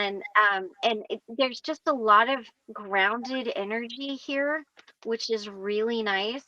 But again, with this air energy, with this Libra, um, taking the emotion out of it, Mhm. taking like, I'm gonna let my channel down, I'm gonna let myself down, Yeah. I'm not gonna be this anymore.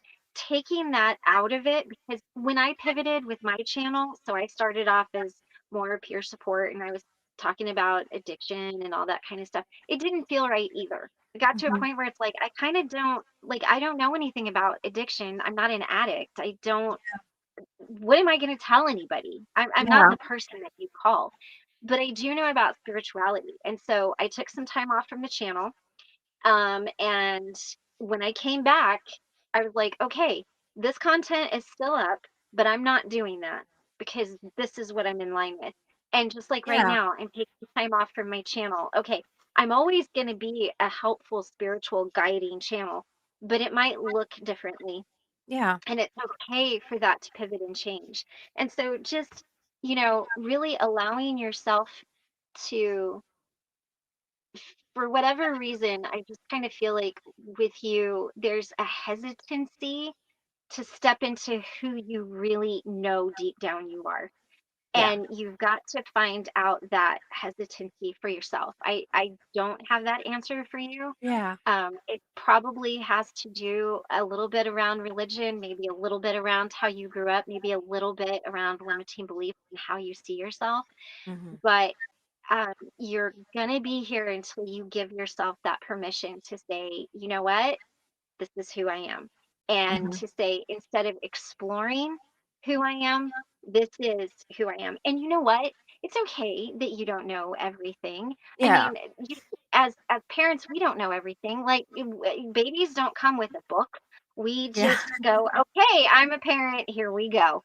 And Yeah. and so it's okay to allow yourself those growing pains and those experiences, Mhm. um, because that's going to allow you to grow and Mhm. experience. And I think by just stepping back and staying in that comfort zone and hiding behind this thing, you're Mhm. continuing to get beat up because it's not really Yeah. who you are and who you want to be, but you're still a little defiant about stepping out of it and kind of going, okay, when the transformation might really be what it is, because our bodies, you can only push that stuff down so much Mhm. before it makes us uncomfortable in our skin. And with Mars and Mercury in Aries, it is moving forward, but it's Mhm. moving forward because that rub has gotten so uncomfortable.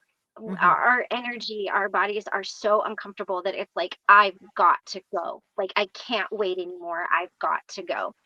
Um, Well, like, with the channel, with the way that I've been trying to do content recently, well, the last several months, um, uh-huh, I'll wanna do this, I wanna do this, and I'll be really proud of what we're doing, but uh-huh, then I notice that the views are down or that I've lost right, subs, that kinda thing, and I'm not doing it for that, but we are always kind of in a little bit of a competition with ourself, I think, or right, I am. right, right, But so right, then I tend to my argument with myself is that I'm like, "Okay, uh-huh, this is where I wanna be, but over here mhm, is so easy, and boy, if I do this, everybody not everybody, but boy, does everybody right, like that, and everybody shows up for right, the party." And so right, I wanna lean towards that, but then I'm always like, "Is this the person that I wanna be?" That's right, not the person I wanna be. That's just right. like, you know, kinda And in so your I face think and like maybe that, so I'm I think struggling. maybe I think maybe a good thing to journal around and think about, is it more important for you, and there's no right or wrong answer, to Mhm, have the light and have the views and have the subs, or to be who you are authentically? mhm, Because of course, when you become who you are authentically, people are going to drop off. mhm, But when you are doing what you're passionate about, other people are going to see that and they're mhm, going to come to it. So you're going to lose the people that don't resonate, mhm, but you're going to find the people that do.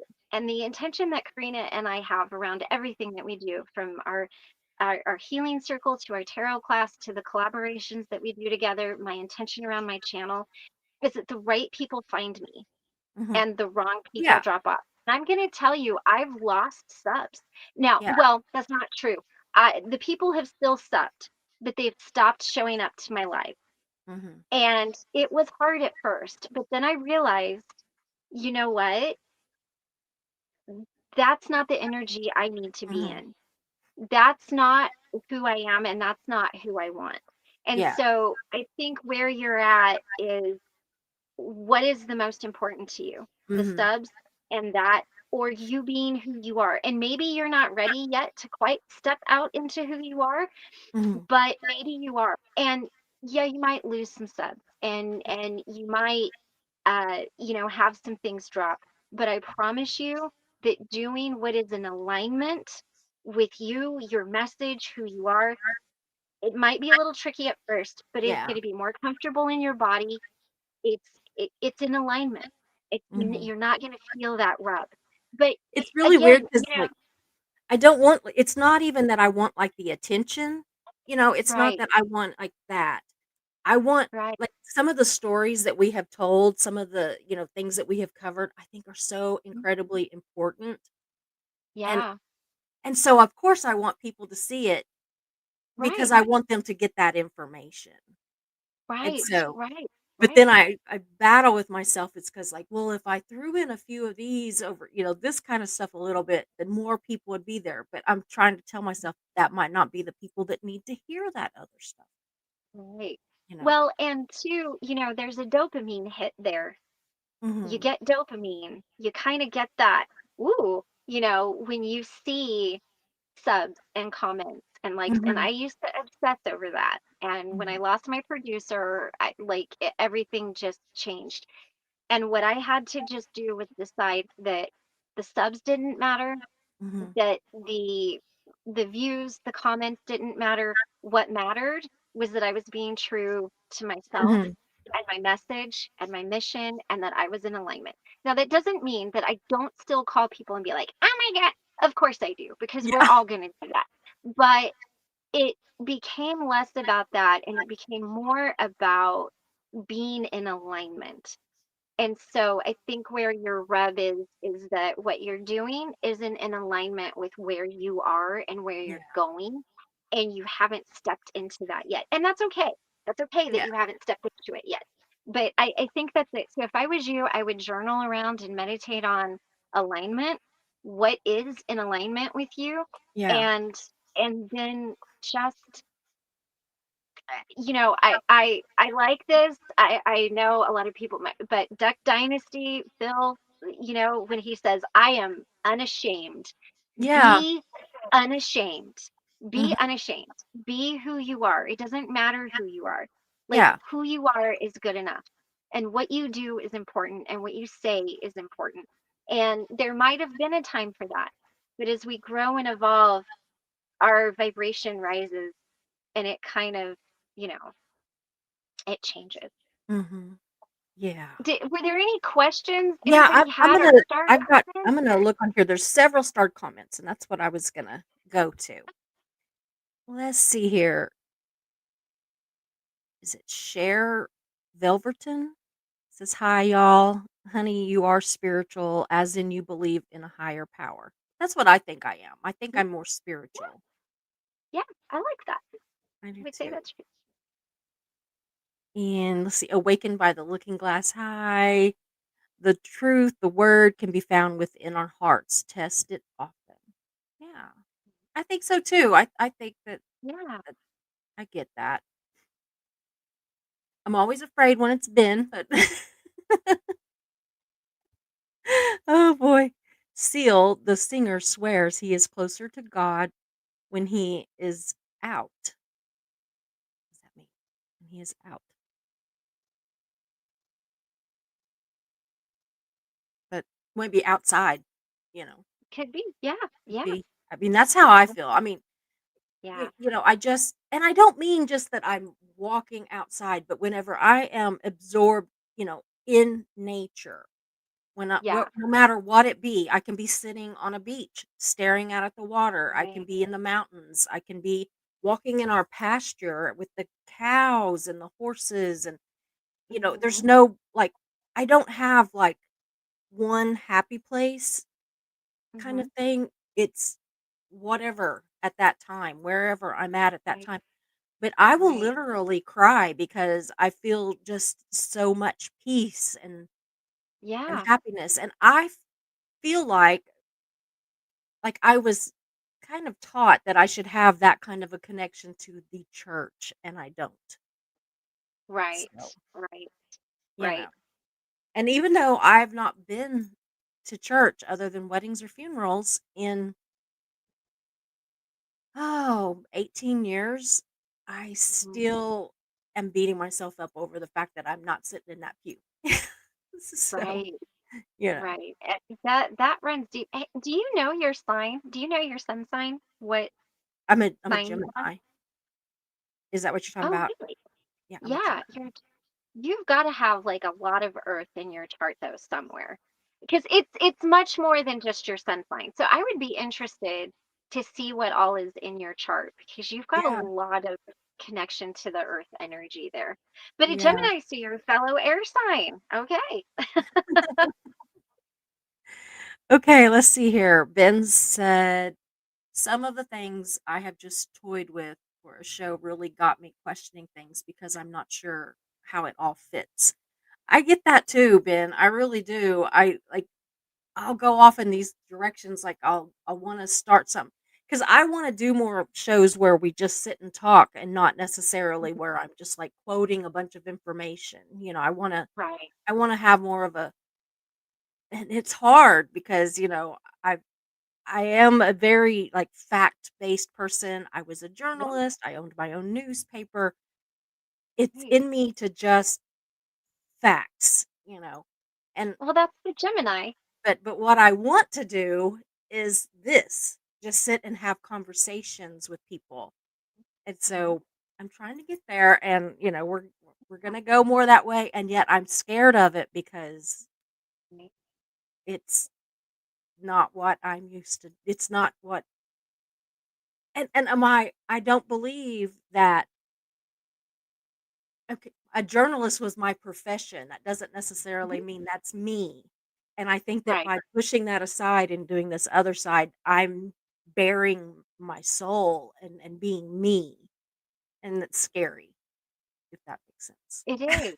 Oh, absolutely. It's scary when you step out and say, "This Mm, is who I am and what I believe," yeah. because you're, 'Cause sometimes I yeah, just want to throw facts in the garbage and say, this is how it right. is. And maybe it's not, I don't care about the facts. I care about how do you feel today? And You know, that kind of thing. and not. But that's really valid too. You can't Mhm. be too much in that Mr. Spock from Star Trek. Feelings Yeah, are very valid, and you can take feelings and pull out facts and add yeah, facts into that. So, I yeah, mean, I think there's a absolutely. way for you to do that. Yeah. I think so. I'm just still kinda I'm trying to use my mouse, and I'm touching my desk and not my mouse. I'm just like, "Why is it not moving?" Mhm. So, let's see here. We have Indigo. Says, "We are called mediums, and ghosts are totally chatty at the worst times for me." Yeah, I'm gonna tell that whole ghost story on Halloween. We're gonna have, like, a Halloween party and dress up, and everybody's invited to dress up and tell your ghost stories or scary stories or, made up, real, I don't care.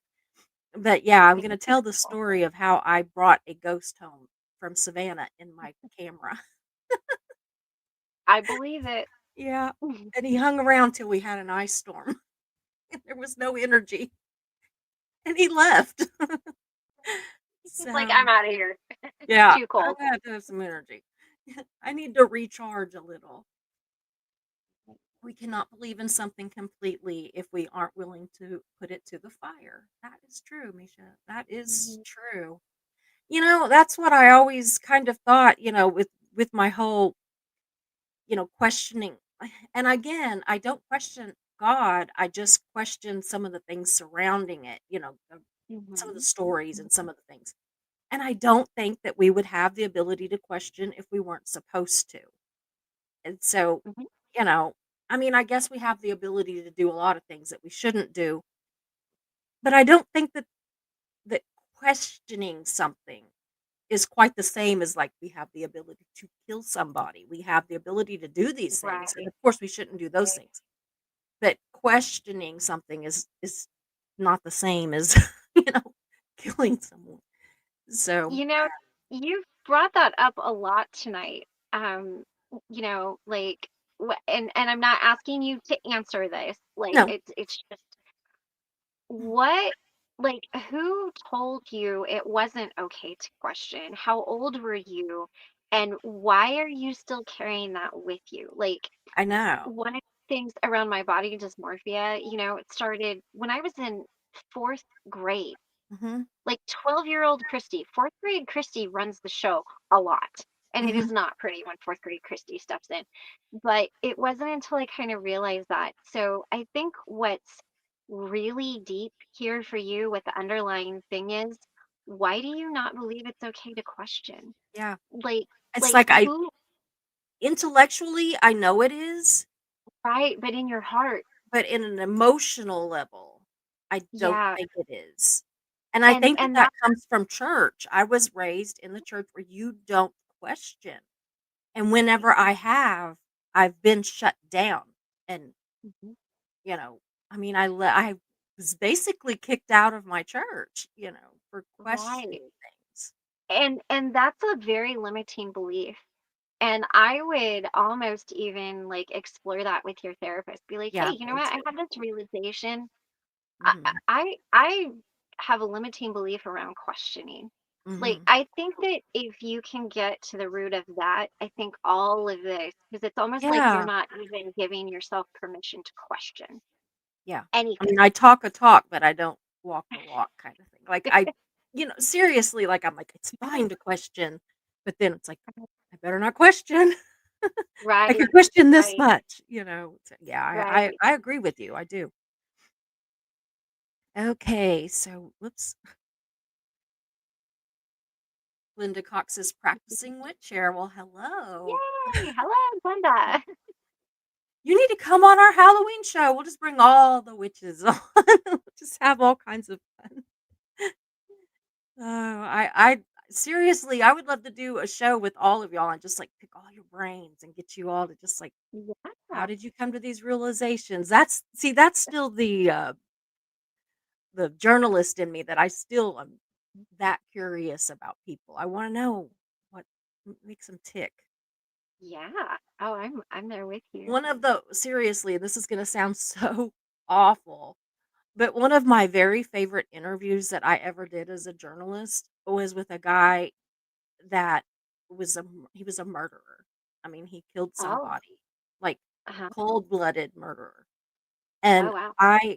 like, I still thought he was awful, he was a bad Mhm, person, but just, like, he was so honest about it. mhm, Like, he just was like, he wasn't asking for forgiveness. I'm sure, I mean, he does, well, he's died now, but he, anyway, he was just honest about it, and I liked the thought. Oh, I can't talk, I got tongue tied. I liked the fact that he could be so open about something so awful, mhm. it it was my favorite. I don't know what brought that up, but anyway, but it was. Hey, there's a lot of psychology that is very interesting. Oh, I know. Oh, yeah, here's another good one. Let's see here. He just says, "Less respect for the earth and women came with the conquering." Yeah, Mhm, necessary conversation to have with open minds and open hearts. Nobody has to believe a certain way just because it is a tragedy, in my opinion. If you want to believe in something, seek it out. mhm.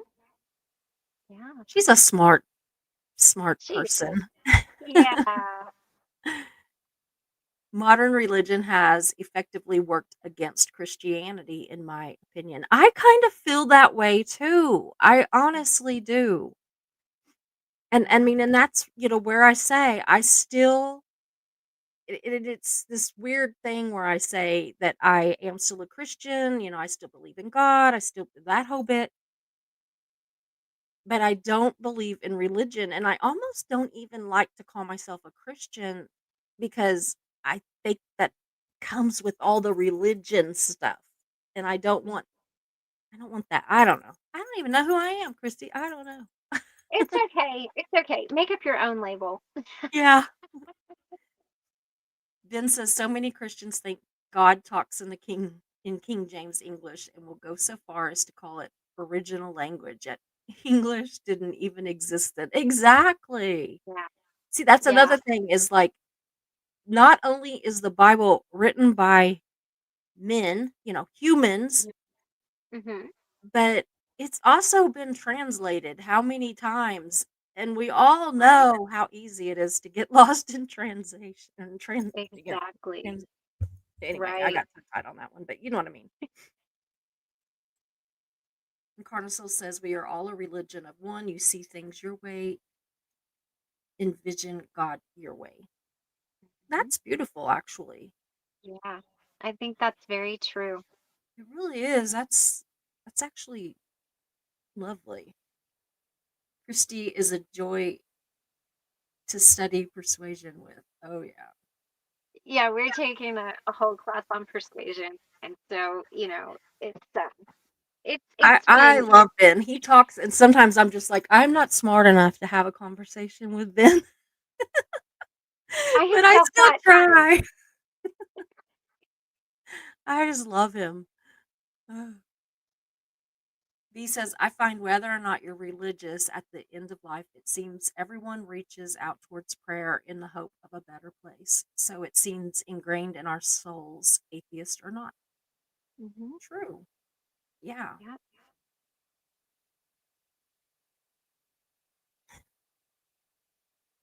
Christy, rebellious? Oh, no, never. Yeah, right. I don't know her that well, and yeah. Yeah, he's seen that streak. He's like, Yes. "Oh, sure, mhm." Ben says, Kim Olson, the thing is, I don't understand anything about it, and I don't pretend to. I just know that Christy did a reading about a community we left, and it was scary accurate. Yes, So let's I've get heard this. about that. Huh? Yeah, that was a reading around the boat, Yes. and I it have was not seen that yeah. reading, but I have been told by several people. Well, and there was some that I did just like I would tell Ben, I'm like, "Oh, I'm gonna do a reading around it." So I think there's Mhm. only one reading that I did on my channel around the boat because I just kind of walked away from all of Yeah. that. But Yeah, like as far as timing and what was going to Yeah, happen, that's what it and says here. She told us things that were happening behind the scenes that we couldn't see at the time, but that we could see later. Yeah, when it came to light. I That's what he was telling me all of, about, and yeah, I was just like jaw dropped. And I totally believe it. So, yeah, yeah. I mean, he was shocked. He's like, "Oh, wait a minute." yeah, yeah. He says, "I have thought about doing body language breakdowns of one of those too, but I am trying to move beyond that at the same time." Oh yeah. Ben says, "Yeah. Savannah is supposedly a paranormal hotspot. Don't know why. The Because South, it's built on top of the graves. That is why they were supposed to move the graves when they kept building the city bigger, and they didn't. They just started yeah, building on top of them. And there's been so much that's went on there. So many. It's amazing. I could do like a month of shows just on Savannah because we've been there so many times, and I love it. you I love know, the city. the South, everywhere in the South. I lived in Kentucky for 5 years. It was bad. If you are connected with the land and you read the energy of the land, I've got so many stories. Yeah, The South is just it's hard for me to be in the there's a South. lot. Mhm. There's a Yeah, lot. I'm in Memphis right now. It is really hard for me to be here Yeah, energetically. It's kind of a fight. yeah. See, I'm really, like, very, very into, like, the whole Native American type deal and, like, the whole Mhm, Native American mhm. medicines, and I always been very into, and I live in Oklahoma. Right, right, right. And I'm like, "Oh my gosh." Sometimes I swear I, like, look out and I can see, like, some Indian guy walk across our pasture or something, and I'm I like, believe it. it's just, and it's like they'll look at me, it's like Mhm. we lock eyes, and people would think I was completely crazy. I had that Yeah. experience living in Kentucky, walking down the road to check my mail with soldiers. So yeah, I mean they just their essences get stuck in the land and they're I there. have pictures that I took in Savannah, um, that we're looking, okay, I'm on one of those trolleys, and I'm looking at this house. It is just this beautiful house with this wrought iron Mhm. fence around it and everything, and I think that that it's amazing and everything, and I take Right? pictures, and when I look at the pictures on my computer, because it was with a digital camera, there's Mhm. a soldier standing in the gate. There was no soldier there. I Yeah. mean, Yeah. apparently there was, but, Right. you And know well, and when I say the South, I'm talking about like what technically is considered the South. So Yeah. Kentucky, Tennessee, all of that. That's really, and I grew up, so my husband is actually from Wyoming and I Uh-huh. grew up in Colorado. So this energy here is very heavy. There was a lot of fighting that Mhm. happened, a lot of wars, a lot of bloodshed, a lot of death. Um, you know, um, Absolutely. the Trail of Tears went through Arkansas. I mean, there's a lot of trauma that lives in the land, and I found it more in the South and the East than I've ever found it in the Yeah. West. The Oh, West yeah. is more like expansive and new and Mhm. exposure, and it is Mhm. very hard. And there's something, I don't know what it is about Memphis. It is so hard for me to be here. Mhm. Like the energy, I'll have to share sometime. It's getting kind of late now. I could talk Yeah. forever, but I'll have to come back on and share sometime with Oh, yeah. you about just the stories of Yeah. the South, of when I was in Kentucky and what it was like. And it I it have is very family. hard energetically, like even just the spirits and stuff. It's very hard to be there for me. I go out west and I'm fine, but Yeah. East Coast Yeah. and the South, Mhm. I oh, it's hard. We had family our my family's, property backed up to Lincoln's property, the property that Lincoln Oh, lived on. and they Oh, actually bought that my family's property from us and used it oh, for part of his for the park that is now oh, Lincoln. wow. Yeah, Oh, wow. yeah. But That they is like my interesting. ancestors, they were neighbors with Lincoln, Right. with the Lincoln family in them. So, That's amazing. He and yeah. I have the same birthday, February 12th. Really? So, Yeah. like, I have family all around, like Louisville and Hodgenville and Oh, all in there. yeah. So, Yeah. yeah. Oh, yeah. I but it is that whole area, and I know what you mean about the East, and I feel very I don't know, there's a heaviness in my heart when Yeah.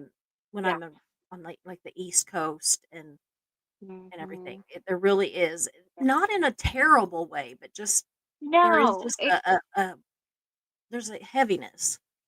yeah, Yeah. there was a lot of struggle there. Yeah. Yeah. Okay, so let's see here.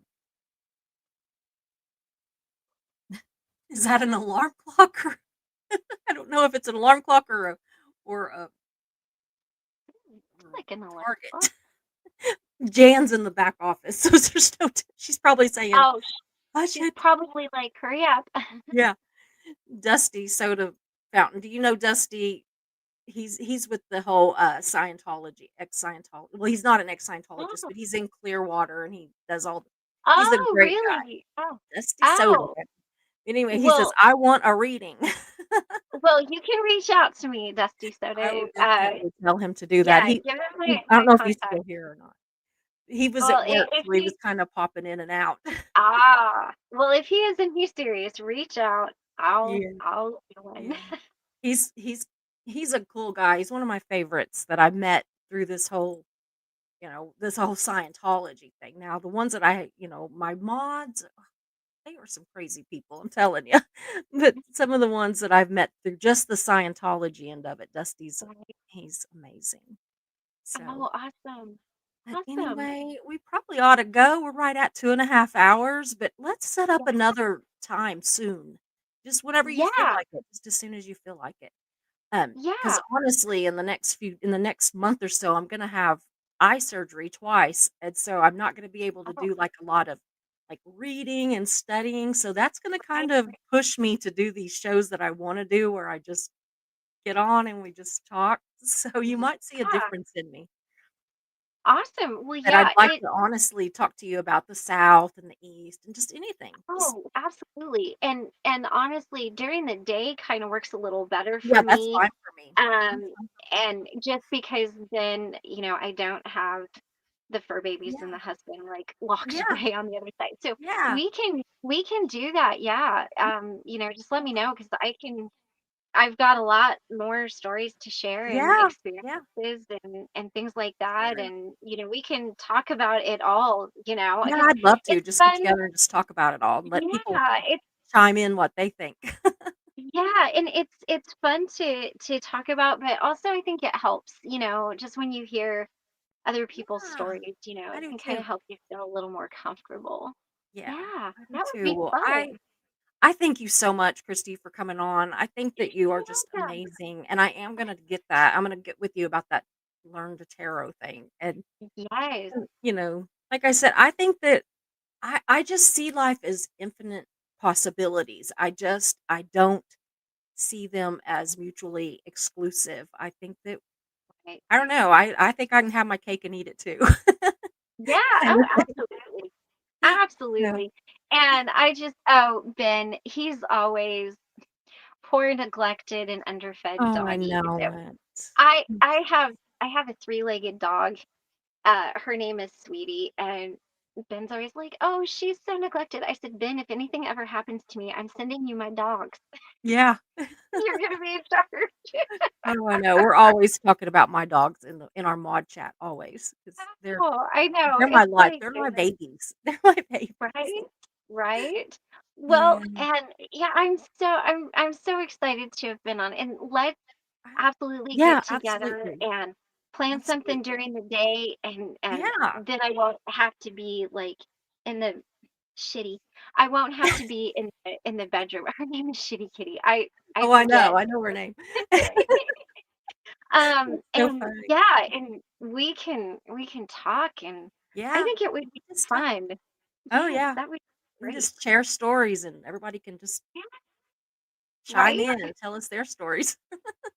All right. Well, Absolutely. I really appreciate it. I'm gonna go ahead and pop you back into the back and you could just go. I very seldom ever come back there. But Okay. I'll send you an email tomorrow. So, it's getting That kinda sounds late tonight, great. but I'll send you an email tomorrow and we'll figure out what we're gonna do. So, That sounds great, and thank you, everybody. I had a lot of fun yes. being here. It meant a lot. I'm just Take thrilled that you've been care. here. All right. Oh, thank you. All right. Bye. Bye.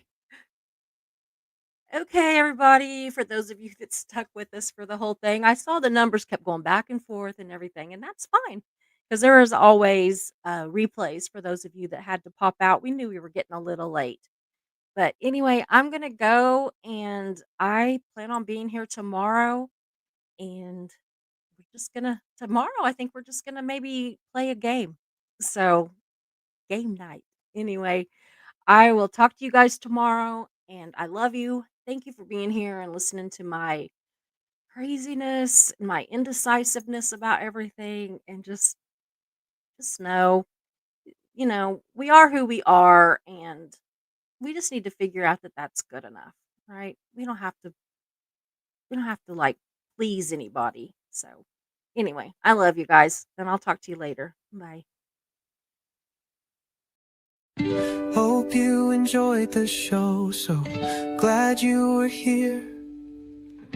We meet here most days, we're but first coffee and you're welcome here. We talk about hard subjects, but we also laugh a lot. If you have a loss or win, we will cheer for you. We're but first coffee and you are safe here. So hit those like and subscribe buttons, notifications set to all. You don't wanna miss a show, because this is your home to y'all.